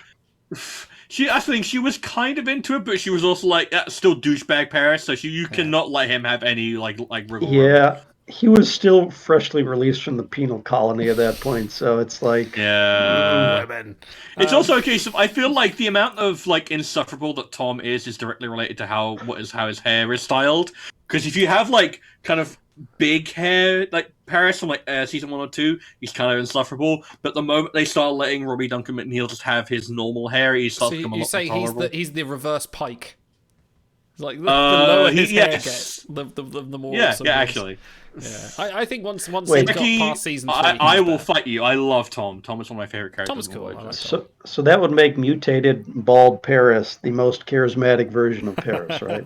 Well, Janeway would agree with you. Yeah, she was. Do you remember when we reviewed that episode and we just discovered like Janeway was just completely horny the entire episode? Didn't even matter who she was talking to. It was like, hello, Tom. Look, it's been a long time in that Delta Quadrant, and it's like, well, who are options? Could be Chakotay, not that like sizzling dynamo. Right, gotta let him have off with that unforgettable bitch. From one top 5 command base to another. Let's talk about when I can find it. I should put these in order. Another red uniformed Wonder First Officer Data. The super rare you can win in the same event. Data rises up to First Officer as a replacement for Riker after a rather uptight captain took over the Enterprise in Picard's absence. I can't name him, can they? A rather uptight captain. That could be anyone. I like the winks and the nods. It's okay. Yeah. So obviously, if you know, you know where this is from. This is why I played the Chain of Command videos at the start of the show, because I had to link something. But yeah, this is right, guys. The art's weird. His face and neck kind of doesn't look like looks Data. a bit weird. It kind of looks like. Have you ever seen? I forget which. Kellen, that was her name. Who? Sorry. Oh. From Unforgettable. I was saying that Unforgettable bitch, and I was like, what was her name? I feel bad referring to her as a bitch, and it's like Kellen was her name. Yeah, right. That was the forgettable name of the unforgettable woman. I from thought you the just had a Star Unforgettable Trek related episode. Tourette's incident. Like, you don't swear, you just say random characters' names. Actually, that is a top 2 Neelix moment where he goes and counsels Chakotay at the end. Oh, yeah, it's nice, actually, yeah. Yeah, so I called him Zuckerberg in his note. Yeah. Tell me it's wrong! No, you're not. Yeah, the hair's a bit off, but... Okay, if we all pass the blunt for half an hour and then say, okay, draw Data from memory. This is... Yes. It looks like we spoke about this last time we did Time Lost Talks, but the Star Trek Next Generation porn parody Data. That's kind of what this is. This is the cosplay Data. A little bit. Do this. This is Brent Spiner a bit more. Brent Spine her. Okay. Fuck. Dude, I'm about to leave the show. I apologize to everyone. Yeah. He does look more like the head from Time's Arrow, because that's a prop and it has the fucked up hair. Yeah, I like that. So what if, like, instead of like changing his shoes, he's going hiking, he's this and that. Instead of changing shoes, he changes heads when he has Crichton. He has like a formal dress head.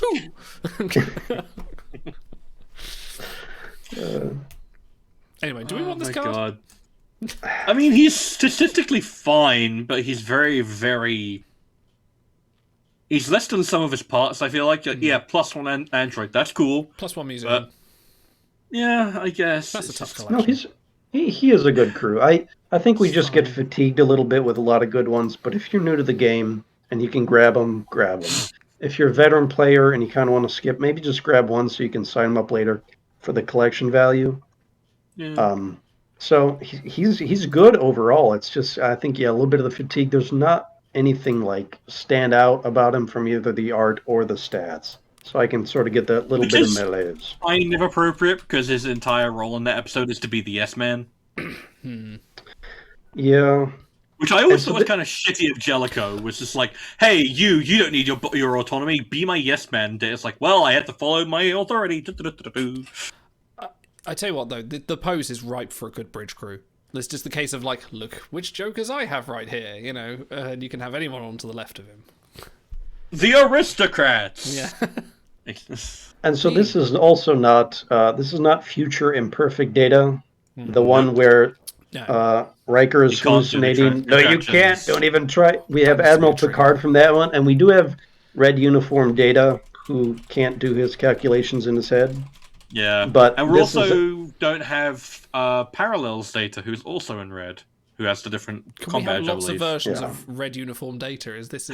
Can we have them all to get this data, twist like the thing on this side, and then it's like, look, this is future imperfect Data. But then they realise a week later, like Gary Mitchell, they put the combat badge on the wrong side, and they have to change it.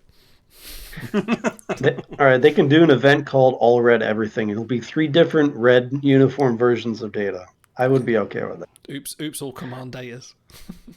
Trekkie for Life asks, why is he a musician? Because he plays the violin several times throughout the show. So they consider that sort of a core trait for him, kind of like a lot of Picards are an astrophysicist. They're very pick and miss about which ones are and which ones aren't. Yeah. Like, we've talked previously about how we'd be okay with it if it was consistent with the character arc, where, say, all Data's past the episode where he's shown to play the violin have it, all Picard's post Inner Light have it, but they are not that consistent about it. It legit feels like they tack it on when they want to give a crew collection value. Do you think Jellicoe needs to focus sometimes? And every time that Data's like on the bridge, he's like, "No, Data, I need you to play your violin right now." Just helps me focus, gets me in the mood for work. And Data's like, "Oh, okay." And then he's on the bridge, sort of serenading while Jellicoe's like, "Yes, like this is how I do." And then like 3 decks down, Riker is like right next to a Jeffries tube, and he's like, all right. Yeah, he's just like aggressively playing like jazz. Commander Data, play Nightbird. But sir, I am not versed in Data. I said play Nightbird. Oh, did you read his flavor text? Yes. Yeah. Did you? I missed that. Was I away? Was I not? Was I drunk? We talked about the uptight captain. Oh, we did. We were there. Anyway. Idle, are you okay? No. And come on. When have I ever been okay? Right. Hey, you know what it's time for? It's time for Timelines. I haven't written a theme song yet, so I thought you were gonna hit it. Nope. Hey, Idle. Hey, Idle. Go on. All right, let's do some fake crew. Timelines Talks Originals. Sorry. Originals. So these were submitted by some of our wonderful patrons of our Discord. So please, sorry, what's happened to my throat now? That's your karma. Is you are doomed to have like your throat just destroyed like glass. Sorry, I was just doing my old man choke there. So the wonderful page. The folks on the Discord submit them. We make them.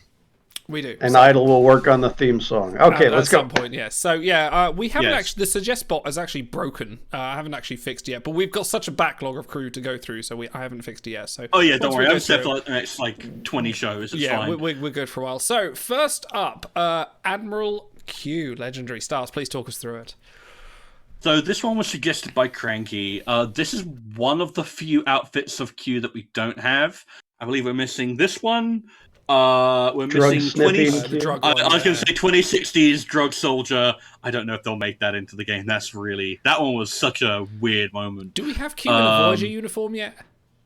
No, we don't actually. We could have Serpent Q, where he has the 3 Cobra heads and the ball of light. That would actually be really sick art. We could get We get a tattoo. Mine's with the bigger. giant mine's big. Mine's bigger. Such a mug. This one is from Hide and Q. It's the Riker Q episode, which is actually quite a bit of fun. Although it does kind of highlight that John Delancey works best bounced off certain personalities. He bounces really well with Patrick Stewart, and to a slightly lesser extent, Kate Mulgrew. I think that's because they both worked previously, so they have good chemistry. He bounces off okay on Jonathan Frakes. He does not bounce off so well on Avery Brooks, which is why Q never returned to DS9. Also, he got punched in the freaking face. I wanted to make this Q good, but the problem is like Q, with very few exceptions, he does a lot of talking, a lot of blustering, and occasionally he snaps his fingers. So I had to try and make sure I didn't want to do another CDS crew, because I hate doing CDS crew. I hate doing it. It feels so dirty every time. Okay, science and engineering sort of feel core to Q, because I think it was Quinn in Death Wish. Yeah, Human Q. Okay. Because I think it was Quinn in Death Wish who explained, what we all kind of figured at one time. We were as you are, but our technology or whatever we evolved, whatever. So it's like, there's some cloak and dagger going on. They're probably some form of, if not humanoid, some kind of relatable being that just has super advanced technology that causes them to do these things. So, Trekkie for life, don't you dare point out the fallacies of my talking. He is not CDS, he is Command Dip Psi. Different. Completely different. Can I ask, completely different. Why is he costumed? Because that is not a real Admiral outfit that was ever shown. That's completely fake. It's fake. We made it up. You know, it's not real. You wait till Lower Decks comes out with the flashback episode. They have another Admiral, and they'll have it in there. I wouldn't put it past Lower Decks to do it, but we saw 15 different variations of TNG Season 1 Admiral outfit, and none of them look quite like that. This is intentionally. I'm pretty sure he even is making fun of.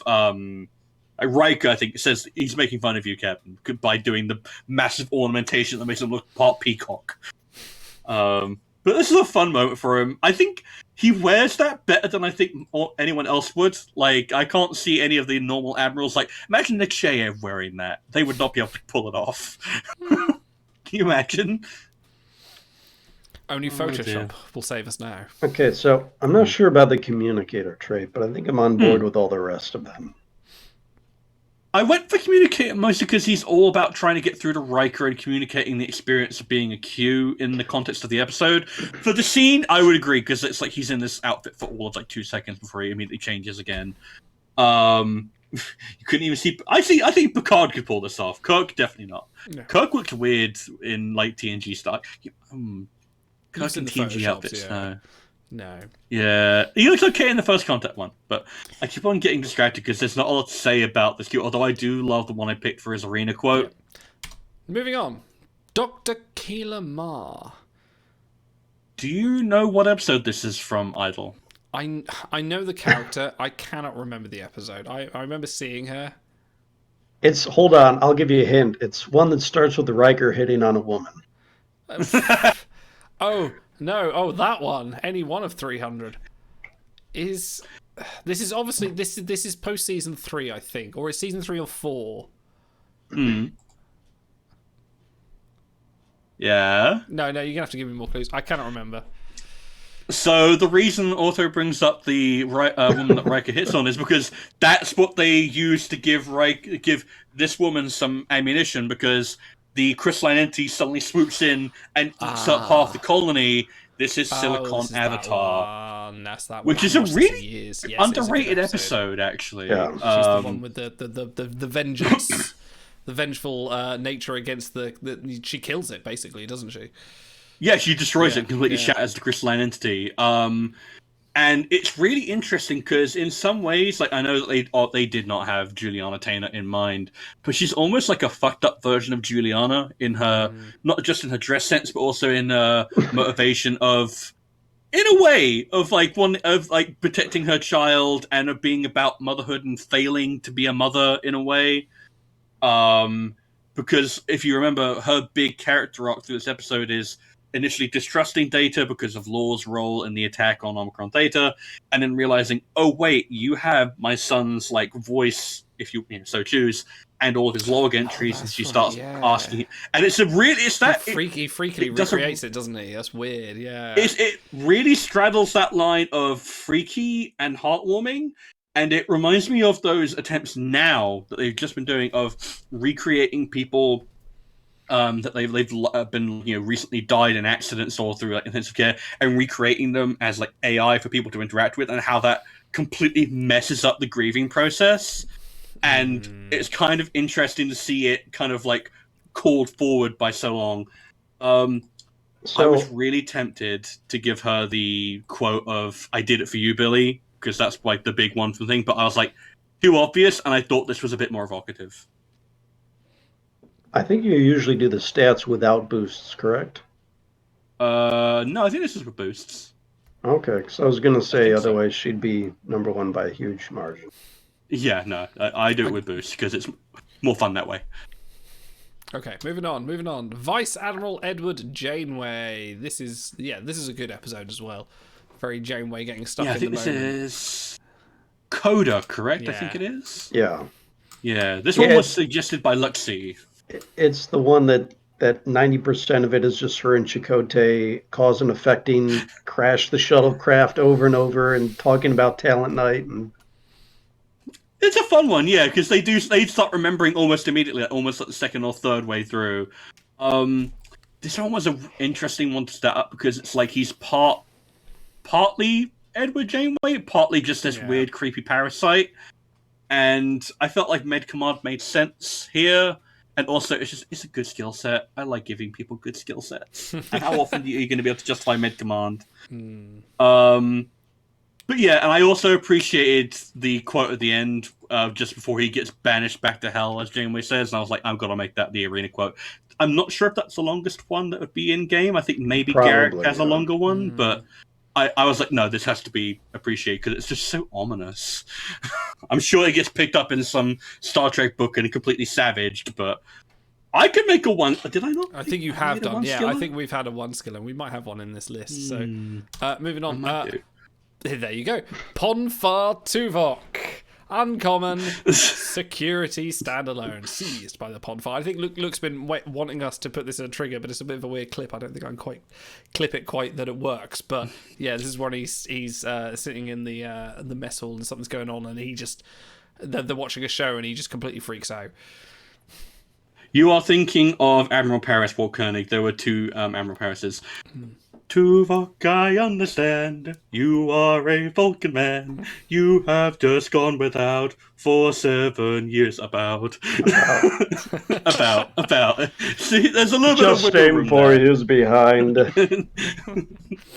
I fucking love it's Tinker Tenor Dr. Spice, one of my favorite episodes of Voyager. Robert Ricardo is so good in this.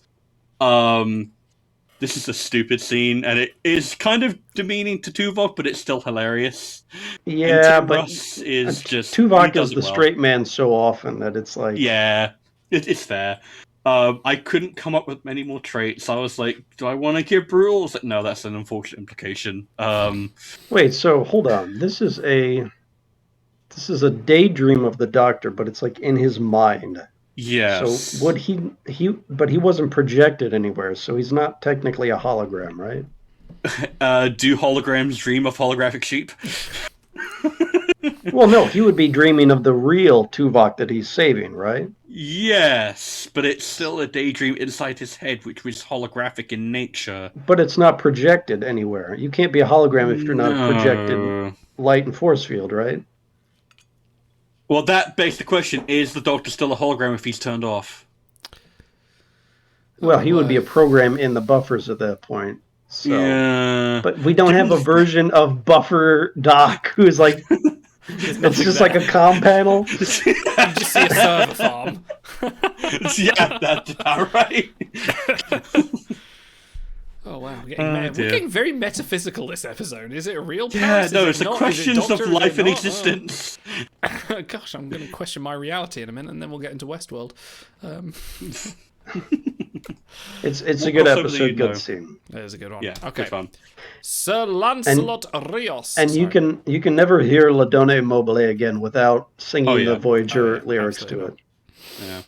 So this is the one time I will do an original because I remember watching the show when I was growing up. This is BBC's Merlin, featuring an extremely young Santiago Cabrera, who you might know better as Cristobal Rios. And man, that show is real bad, but he's really good in it as like a gallant knight. May or may not have a bit of a crush on him. Originals isn't a trait, but I had to make it clear that this is not a Rios that ever appeared in Star Trek. It is a hidden trait, actually. Yeah. I had to make it clear there. I couldn't avoid CDS for this. He's a knight. He does not do anything scientific. He does not do anything medical. I'm surprised he's not sec primary. Not dip primary. Did I not make him? You may not. It is Santiago Cabrera, so... It's because of Lancelot's historical role as a philanderer and or seducer and or gallant, hero and suitor, depending on your interpretation of the legend. So I figured Lawn suitor. Sec. Yeah. That's a very different episode. Auto, I was really debating. Tell me, do you agree with Constable? I haven't seen it, so I don't know. For a knight at the round table. He's more like a Keeper security enforcer type. That's why I was kind of back and forth on it, because I was like, Sheriff of Nottingham, he is a constable. And I was like, this is kind of equivalent. I was like, yeah, maybe. I don't know. Did knights enforce the peace, or were they just there to basically go out? They would have enforced the king's peace, I would have thought. The king's peace, but only when they were peace. sent abroad to go kill the people they didn't like for religious reasons. Well, that's a certain kind of peace, isn't kind it? of hold on. Crusades-ish time, wasn't Hold it? on. Racing, you're in chat. This is your poll. You tell us, is he a constable or not? And then we'll make it Timelines Talks canon. There you go. Yes, absolutely. There we go. We can't cast for a better opinion. And I does was like, yeah, pilot I've got to count? make him... Does pilot count if you're piloting a horse?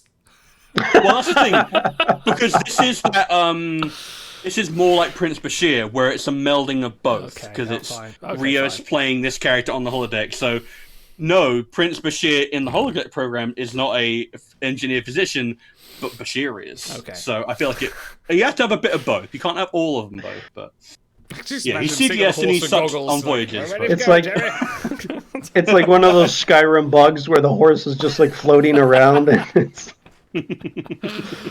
Oh no, Racing says yes, Constable. It applies. So yeah, there you go. There we go. That's the canon. Sorry. Can't contest it. Oh dear. Okay, moving on. We have Fortune Cookie Lorca. Context is for kings. I love that quote. Yes, this is for me. I made this for me because I absolutely adore Lorca, and it's so hard to get different variants because he doesn't wear much other than like the standard uniform.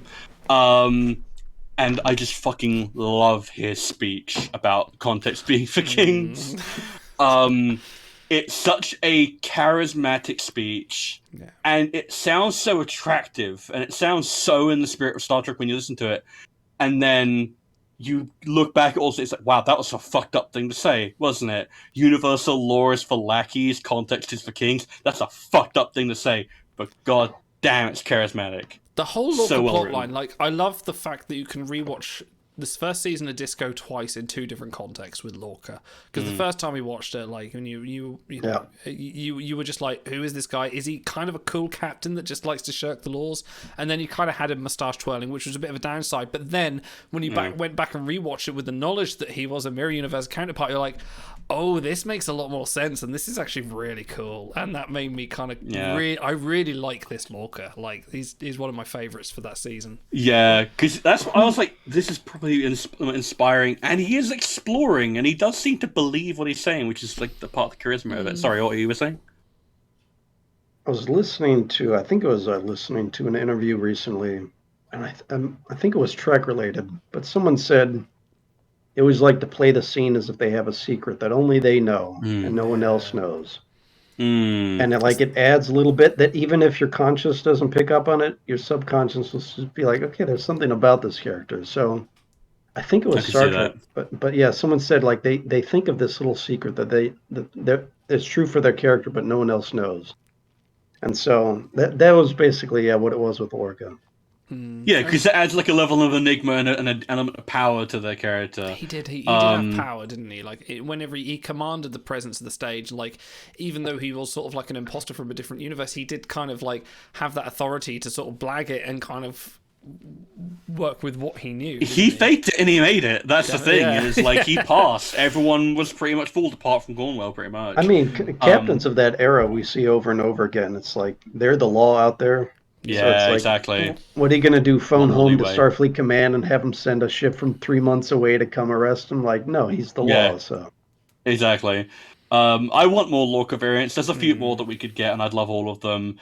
Apparently they've contacted him for a role on Strange New Worlds and something else, and he has not said yes, or if he has said yes, he hasn't said so. And I'm like, please. I mean, give Jason us more Isaacs Jason loves Isaacs. the I love character. him. He stole the uniform. There's a photo of him in a motel going to doing something else, and he's wearing the disco uniform, just kind of like and he's like browsing on like the Star Trek subreddit, like he wants to do bastard. it. Yeah, I think he would jump Scoundrel. in the chance. Like Scoundrel's fair. Yeah, he really enjoyed that role, I think, and that's a good one for any actor to be able to play a dual role. You're trying to pretend to be something else. That's got to be definitely a win in his book. And it's Jason Isaacs, he's just cool. If you haven't watched The Death of Stalin, go watch The Death of Stalin, because he is so good in it. So good. It is so a great good. film as well. But yeah, he is very. No, it's hilarious. If you enjoy the thick of it, or anything else by Armando Iannucci, you will massively love The Death of Stalin. Yeah, he did Veep. Veep was his series. Oh, Veep as well. Oh, okay. Was it Veep? Yeah, the one with Julia Dreyfus, I forget her name now. Dreyfus, okay. From Seinfeld. The one she plays the voice. Yeah. But anyway, moving on. Kira Maru to really complement all the comfort women we have in this game. Don't know if I like how you said that. Well, we had the discussion about. we do have Kira. Exactly. Yes. I forget what's her name? Lumaral is how they got Lumaral, around Kira, that. Because I think he was originally called Comfort. Yes, that's right. Kira, which was uncomfortable. Which they changed. But yeah, it's kind of meant to be. Yeah. Yeah. So, man, this is a fucked up episode, isn't it? A little bit. Ducat phones up Kira and just went, fucked you, man, bye. And then hangs up. And then she goes, right, I've got to go and time travel to the past to confirm this. Like, what are you doing, Walker? Walker! Dude, whenever you get a late night phone call with a main cast person in their pajamas talking to the wall, you know it's going to be a good episode. It's true. It's true. Catch you at a bad time, Jean-Luc? No, of course not. No. Yeah, I couldn't think of like she's not got a lot that she can do in this episode, and that's kind of part of the point is that she has no command over her situation. No. She just has to basically endure, and it really sucks. I don't know how much of this went into informing Kira's character, because she seemed really shaken by it, but then she kind of had to reconcile with that being her mother and the fact that in many ways maybe she only survived because of the sacrifices her mother made. It's an interesting episode. This is kind of why DS9 is so morally complex and weird. I really like Ducat, especially before he turns into Cult Ducat. So basically the first 6 seasons of Ducat I really adore. But I think the story would have been stronger without him being the Cardassian that she fell for. Because I don't think it was necessary. And I think it should have strongly informed then all of Kira's interactions with him going forward, and it doesn't really, not to the extent of because you're like my stepdad. Like it's actually a big thing in it, and they don't really go that far into it. So I think any Cardassian would have still given you the gut punch of mom slept with the enemy kind of thing without. Yeah. They just wanted Mark and Lamo showed up. That's a valid reason, to be fair. But I think you're probably right, Otto. Basically, this was suggested by Walt Koenig, and it was an interesting one to stat up because it's a weird episode. I think, especially because in light of the cult episode where you again see Ducat abuse his power for sexual gain, and it doesn't you would have thought that would affect Kira given what she learned here, but it doesn't really come up again. One of the few kind of drop threads that DS9 has. There's a lot of parallels to sort of like World War II. You know, there are people in the French sort of towns and things that slept with the Nazis and slept with the enemy, and there was a lot of sort of drama and politicking about that. And this whole storyline was sort of an analogue of that kind of, you know, Cardassians had invaded Bajor, and there were obviously the people that, you know, the local population that went along with it and went, right, this is our life now, and slept with the enemy, and then were tortured afterwards. You know, there was infamous photos of women that have been shaved and paraded through the streets because they slept with the enemy, and, you know, back in once the country liberated. But this kind of evokes that kind of feeling of, you know, what you do in a desperate situation to when there's no other future. Yeah, that survivalist trait actually. Yeah. Once I thought about it for a second, I'm like, whoa, okay. It actually actually means something, right? You're not building a bamboo cannon. You're actually like, you have to. It's a way of living. You have to live with some really screwed up things just to try to survive. Survivalists and desperate, they go hand in hand, don't they? In this situation. Yeah. Anyway. Yeah. No, it was an interesting one to do. Although a little bit heavy, but that's fine. Sometimes you have to go heavy. Yeah. We can do heavy. We can do heavy and serious sometimes. But I mean, that's the nature of the episode, though. DS9 was not all sunflowers, which is why a lot of people love it. So Absolutely. Okay. Now, on the lighter side, the most important person in the Federation, Professor O'Brien.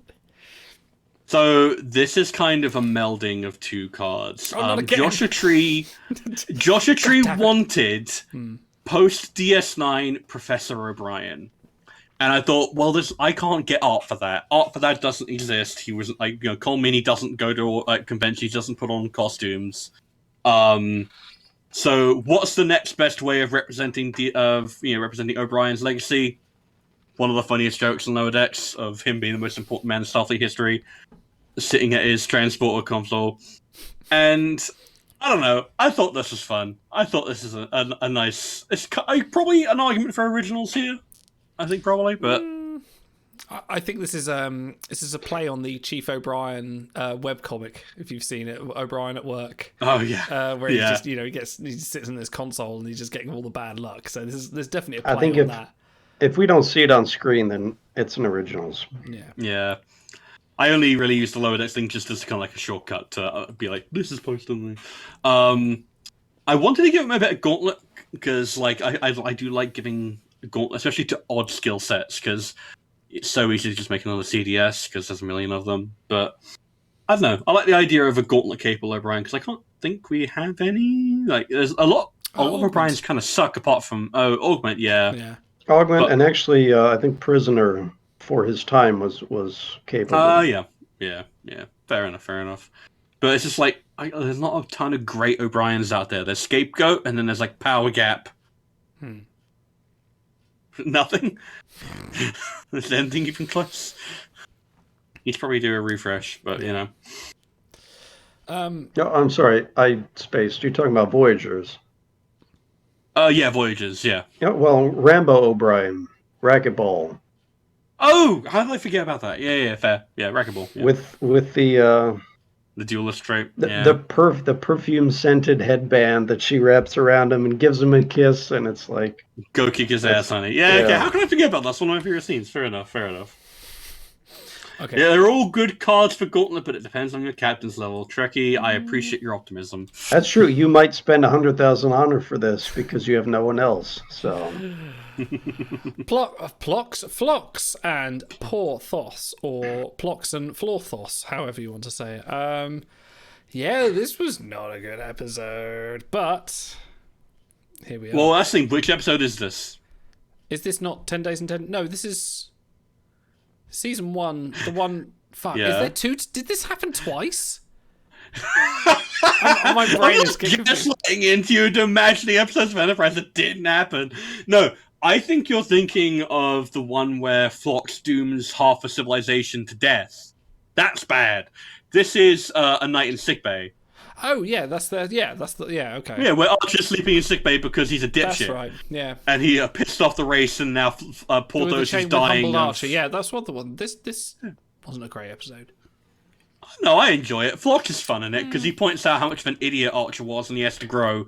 It's one of those rare moments of growth for Archer, actually, which I appreciate. Although it came very begrudgingly, and I do not enjoy the T'Pol stuff because that is nothing and goes nowhere.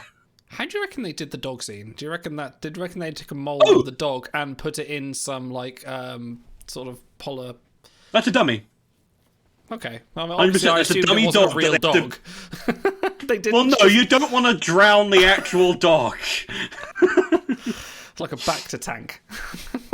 So it kind of is. You're not wrong, actually. Yeah, no, I wanted to give Phlox a nice other thing because there's defensive Phlox you see all the time in Gauntlet. There's Nanoprobe, who was good for the time, but it's kind of like shifted out. Is that their ship name Porthox? No, I don't want to think about that. Thank you, Shy. Thank you for putting that in my head. Phlox is one of my favorite characters in Enterprise, and Dog. I like Dog. Porthox is cute, and Dog.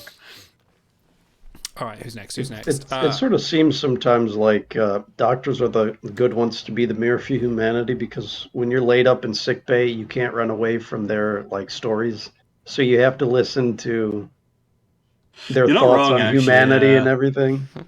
You will grow, or you'll learn to love it. That's essentially the thing. Is you can't ignore my advice. I literally am unable to command you to do whatever I want.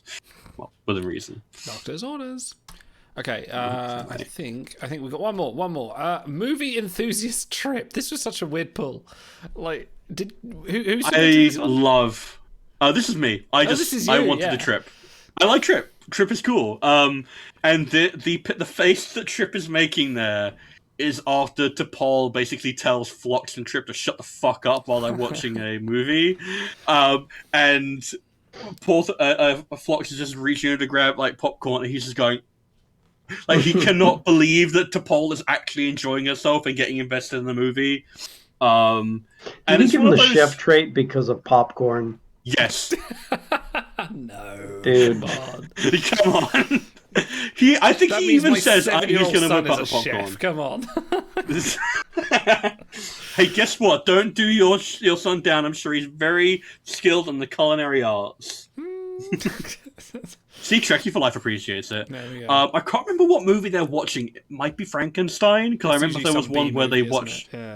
Yeah, usually it's something that Paramount owns, which I always find hilarious. I have like 6 copies of the Frankenstein item stuck in my inventory, because you have to build like up to the purple or gold level, so I have them all sitting in my inventory. So it's probably Frankenstein. Yeah, because like I think T'Pol starts quoting from it halfway through an episode, and it's like, T'Pol, you're being... It's like T'Lyn in that Lower Decks episode, so you're being hysterical, and it's just like, all she's doing is like, appreciate a small bit of human culture, but for other Vulcans... Oh, no. Can't be doing that. Yeah. Can't be doing that. Yeah, copyright. Yeah, that's bad for something, but... Give us more Trip! Come on, man. Trip's like the best part of Enterprise. Give us a good fucking variant, man. A good Trip. Keeps the world going round. Okay, thank you for that installment of Timelines. And thank you for not putting originals. There you go, there's your theme. Okay. And thank you for not putting it right at the very end of the show. I appreciate that. No, we've got some more to talk about. Let's talk about last week's Tuesday pack. Somewhere in here. Mourn. The Mourn that mourned the Mourn is never Mourn than the Mourn. Voyager Rank 85, Dipsec, Med. Do you know, right, I have a theory about these crew. You can always tell when Idol's just done with the show. He's like, all right, I want to go to bed now. No, it's fine. No, I have a theory about this. Right? So, we are seeing another Lurian to go with 3-star because they want to dilute this Lurian Polestar a little bit. They've put it out there to say you can retrieve any more you wished, but...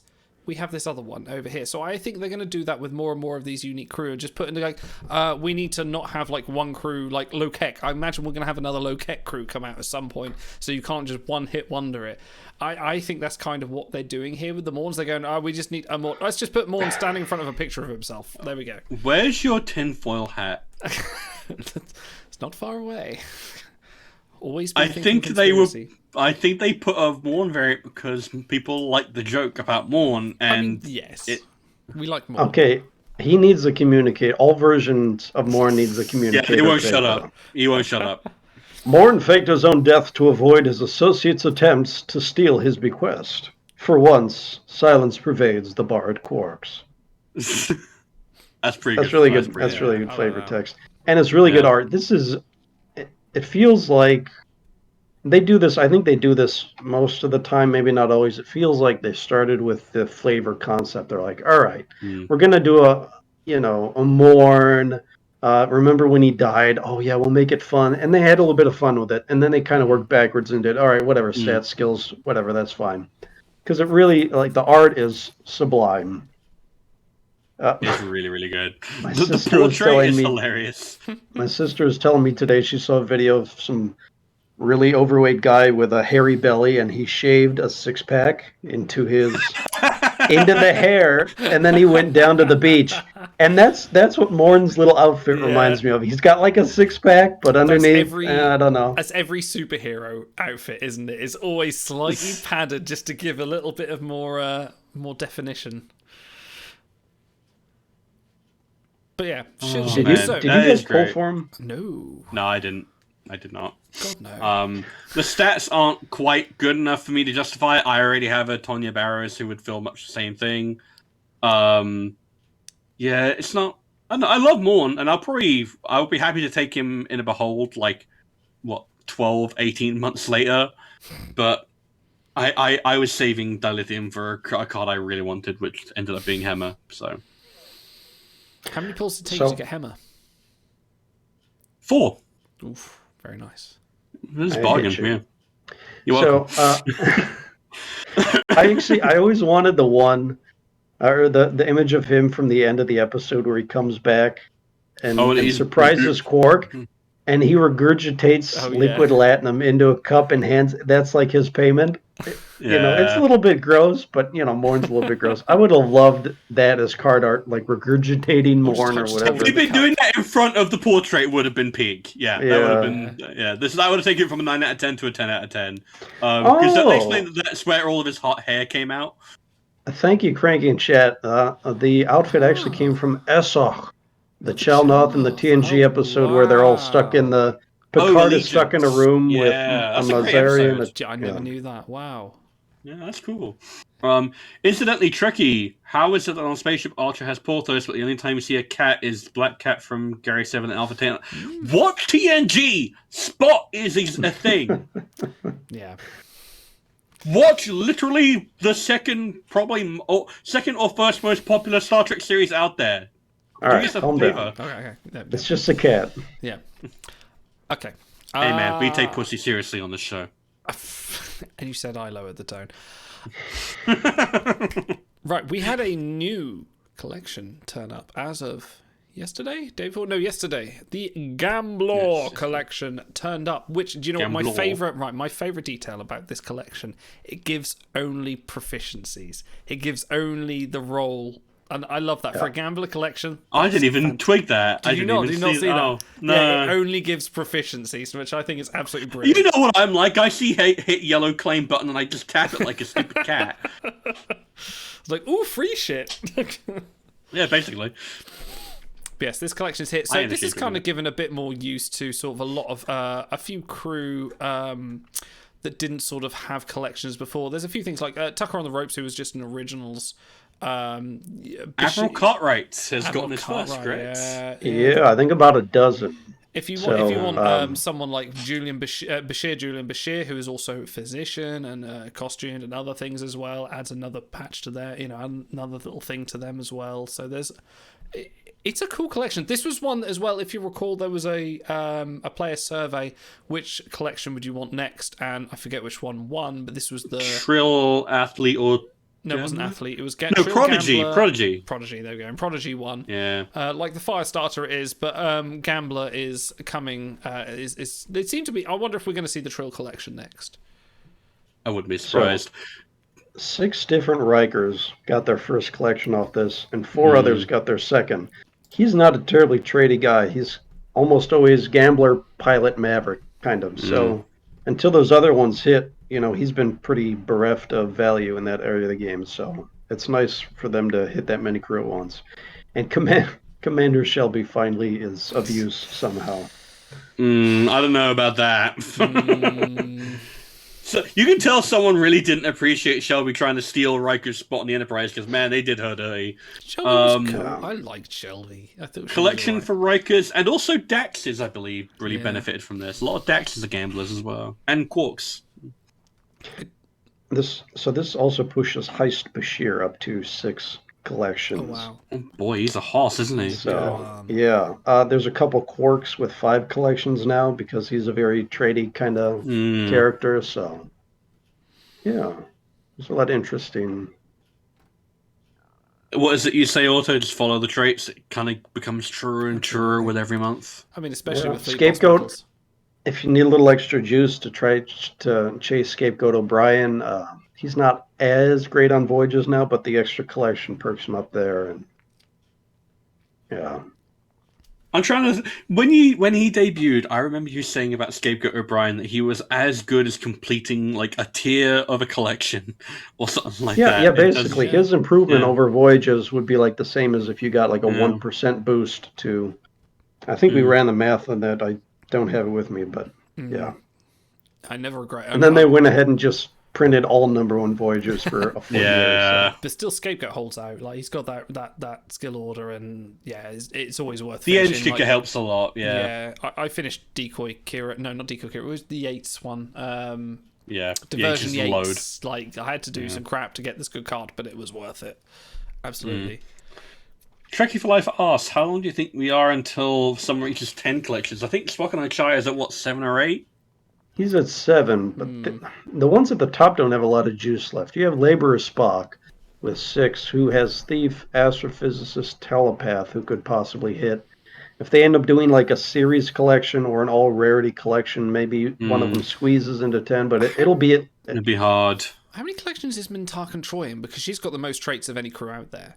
I think she's only in 3, but she has Prisoner, Counselor, Merchant, Empath, Undercover Operative, and Betazoid, so she'd go up to 9. Because Human Federation Starfleet, if they ever hit, then the game's in trouble. Goes up to 11.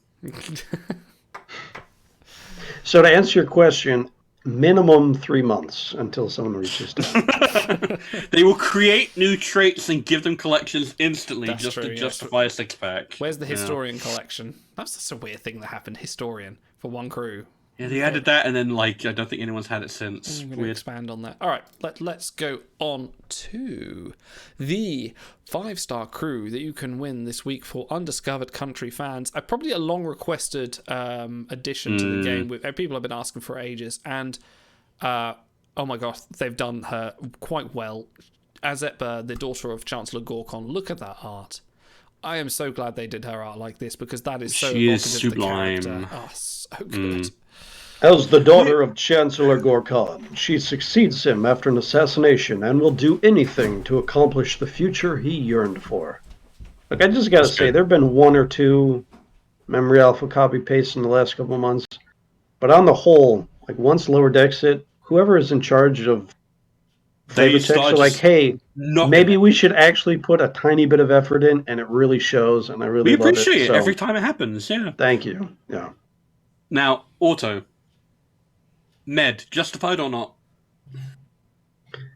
By the way, if you guys are still with us, go get this crew. This is a great crew. Yeah, this is a great card. Do not hesitate. 4 collections. She's gonna age pretty well. Yeah. Yeah.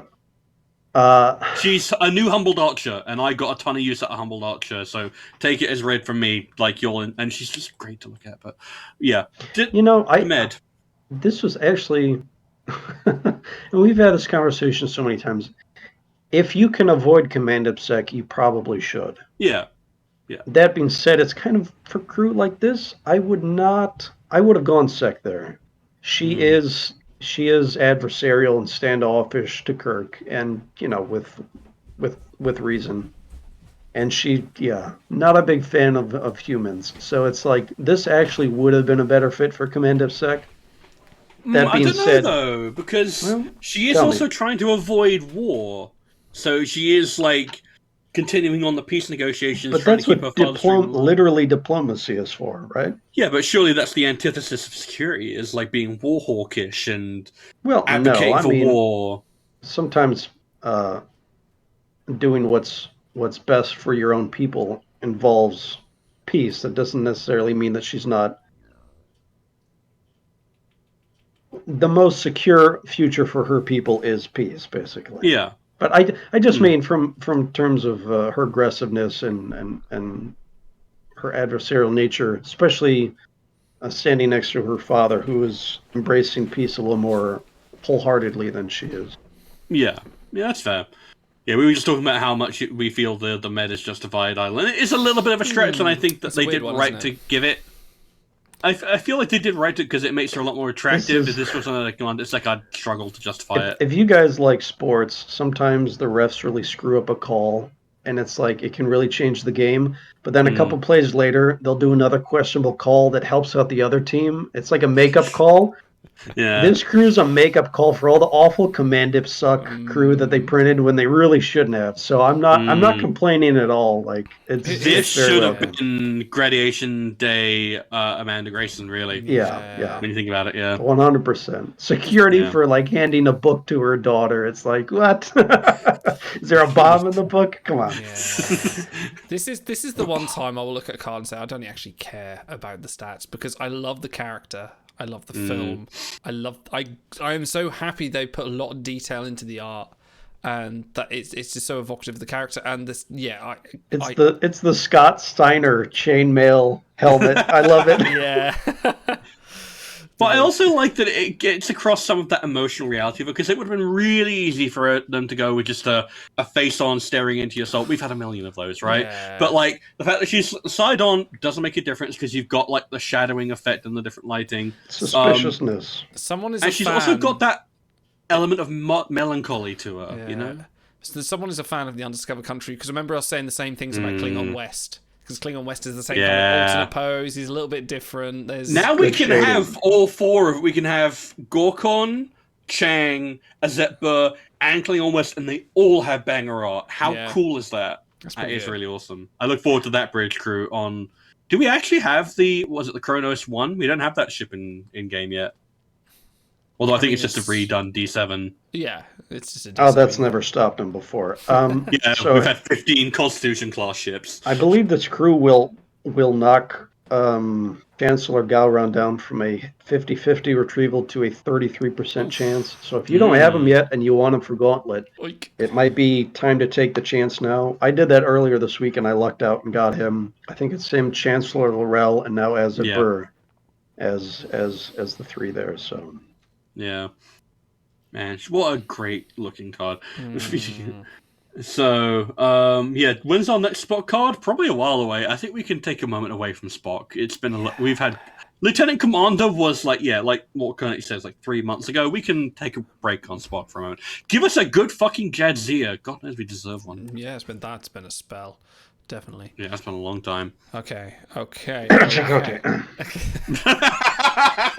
Remember when Ben said that he had a Chakotay in mind? What happened to that? Yeah, when they came on the charity stream and they all had their little snicker about, oh yeah, we've got one coming. And then he said, a couple days ago in Discord, oh no, we don't have one in the pipeline. Yeah, no, he basically just reached around, took a shit in his hand, and offered it to you. Like that's what happened right there. We'll always have Dreamwalker. There'll be Tricky. We had Kalankakai Elnor like 2 months ago. No shit. Got to try hard on that, man. There will be a banger, timeless Chakotay, and he'll be like the Silver Fox. Have I done him for Timelines Talks Originals? But he should be Med-Eng Command and some awesomeness, but I think it's deserved. He should be amazing, yeah. But while we're waiting for that card, we have the super rare to go with our incorrect quantumly defined Plate Paris Fanboy Boimler. Which I'm just glad we've got this Boimler because he looks so feral. He should be primal, really. He should be primal. He should be Kazon. They should have given him a Kazon trait. That'd be hilarious. Tom Paris Lord of it. It's a Kazon. Get your Voy collector plates ready, because Captain Proton and the creator of Fairhaven, Lieutenant Tom Paris, will be visiting the Cerritos! Exclamation mark. Nice. That's so good. That's such good. Keep in mind, this is the guy this is the character who had the phrase "rootinest tootnest" in his flavor text previously. So this is really great, but it's not rootinest tootnest, you know. Not quite, but yeah. So this is another again. It's the in joke. All the Boimlers are purple until they're not. I'm wondering how long we can keep the joke going. When was the last Hunter? We don't get those very often, do we? True. Yeah, I was just gonna say we've been literally since like episode 2, I think, maybe of our stream. We've been going 2.5 years now. We brought up the 100 trait and the animator and how we haven't had a good gold Voyager Hunter in forever. Shaft, maybe? That's like 2 cards in however many years we've been doing this show. Oh, wait. Dreamwalker Chakotay. Yes, noted Voyage powerhouse. Yeah. Also, He's got mad. As the resident American, what does rooting and tooting mean? What is rooting? Having a good time. Rootinest tootnest? Yeah, what is rooting and tooting? It means like going like this. You either know or you don't know. Yeah. You're basically... if you have a do that, handlebar mustache and you fire your 6-shooters past your 10-gallon hat, then you're rootinest tootnest. Okay. He's the rootinest tootness cowboy in the Wild Wild West. But yeah, this is actually not a good card. Yeah, double he's got collection some, or triple. He's got actually, some nice yeah. traits, but Yeah. like that's it. You don't use them for voyages. Boimler events, kind of because you don't have gold options, you might thaw him, but Well, the thing he's got, you say that he's getting a ton of variants. They're all purple, but there are a lot of them. Yeah. At what point do we start giving him credit for he is a consistent event name at this point? You know, Is he the new Paris? Are we going to get? Yeah, we have to think about that because we're such old steadfast with the old series. Now they're introducing all these new series. We have to be like, oh, hang on, who's the new meta now? Like, is it Boimler? Is Boimler secretly the best card in Timelines Talks? Said clickbait, and then there's just like a picture of us going, and like a bid rate arrow. Boimler. Oh, if I had time dude, to Photoshop we need to that. start clickbaiting our own videos. Like we do. That's where we need things. yeah, like Shroomies are hunters, but we're talking about like gold level crew voyage that you would use for years. So Shroomies is Titanic. If that were a gold card like that, we'd be talking about them for the rest of the fucking game. But yeah, if they would have been on the same level at like voyages, base collections, traits, gauntlet, ship, that crew has everything. Yeah, and they gave it to like Shroomies who don't even have a name in the show, and it's from Enterprise. Come on. Yeah. So, well, who is it on? Is it Carmen, who's a massive fan of Enterprise? They're pulling for it, I bet. Yeah. All right, Carmen, we see what you're doing, Shroomies. Anyway, I feel like someone must have had a Shroomies vendetta where like, all right, I want this crew to be super, super good. They're like, all right, but we can only make it if you want it that good, it's got to be a purple. It can't be a gold. They're like, all right, I'll take it. That's the monkey's paw curling, yeah. Yeah. I was just trying to think of that Simpsons quote with this monkey's paw, and the guy's like, it's like, yes. It comes with a free Frogad. The Frogad is also cursed. Yes, that's what I was trying to think of. It comes with the Shroomies. It is a purple. That's good. That's bad. Yeah, that's the one. Wow, I think this ought to wrap up a wonderful show. We could talk about how Fleet Boss Battles is now limited to 18 traits, but we knew that was coming. I do love the give up. Yeah, like, we can't fucking make 24 traits work. Fuck it. You know Fuck it. We'll do it live. No one likes the hidden traits. Look, they're gonna give away the last 6 traits in the web store. You just have to put in your DBID, and it'll be a free giveaway. Trust me. Yeah, we didn't talk about that, did we? Anyway, now that Ben's gone, we could circle back around to it. Incompetent or greedy. Now look, I have an Olive Garden unlimited breadstick and salad combo calling me, so let's not go too much longer. Wow, the delights. USA, USA. Do you know row your boat? I feel like that clip should like double back and then like their voices should modulate. They should talk backwards because like the are slurring their words so badly in that scene. I like to think Shatner was actually drunk at that point. He's like, row your boat. Dude, honestly, with how like vile McCoy was about to become, he looked like he was about to drop some slurs. Thinking with DeForest Kelly was probably drunk too. Yeah. Dude, Final Frontier is a hidden gem. Seriously, I know people hate it. Go back and watch. Like the first 80% of it is actually great. No. At the end, where Spock shows up in the Bird of Prey, it's like, all right, this show has jumped the shark. But before that, it's so bad, it's hilarious. And he somehow got the Fat Chancellor along for the ride through some kind of hidden shenanigans. And Sulu and Chekhov are lusting after the butch Klingon lady. Yeah, I forgot about that. It was weird. Excellent, ample nacelles. Right, yes, we will be back next week. Why does it always come down to Final Frontier? Let's just cut this whole fucking show. Why have we been doing this for 2.5 years? I don't know. No, this has been a great show. This has been a really We've been having a good time. I mean, Ben jumped in right at the negativity valley, but then we pulled out of it. We did. We got ourselves there. We will be back next week with the Star Trek show. So we'll be talking all latest news and reviews of Star Trek. And I have a theme song I need to write. Me and Big have been working on music for this. We just need to I need to do some visuals, but we'll get there. So hopefully we'll actually have its own unique intro, which will be interesting. If you want to come and join the Discord, if you haven't already, please hop on over. We've got some interesting stuff on there. All our event schedules. We routinely laugh and joke and talk crap about each other as well. So it's always a good fun time and talk about Star Trek, including the new Klingon Bird of Prey Playmobil toy, which has just been announced, which I really want, but such a child. Oh God, it looks so cool, the little Playmobil Klingons. And you calling him a child? What's behind you, Stars? Nothing. And we'll be back with Timelines Talks very soon. We are imminently, at the end of the month, we're going to have our Timelines Talks convention in London, which was going to be a Star Trek convention. Oh, yeah. We're just meeting up. So me and Stars are going to go play some golf and with some other people as well, with Walt and Cranky and Seven as well. So it's going to be, I don't know how this is going to end up. This is either going to be really fun or really messy, and I'm not quite sure. I imagine there's going to be at least one impromptu performance of HMS Pinafore. I imagine. Oh, yes. It's going to happen. Yes. Someone's going to wake up in bed with someone else related to Timeline Stalks, and it's going to be, like Q and Picard, morning, darling. Just pull the covers My bet is on Cranky and Idle. Oh. Ooh. La, la, la. That's what I ship. Wow, okay. I'll ask the wife. I'll see if she's fine with that. And on that note, ta-ra! Yes, and on that wonderful note, we will see you next week with all you fine folk. Have a good Thank one, you for joining us. We'll see you later. Oh, I've got an outro. Hang on, I need to press the right button. Ta-ra!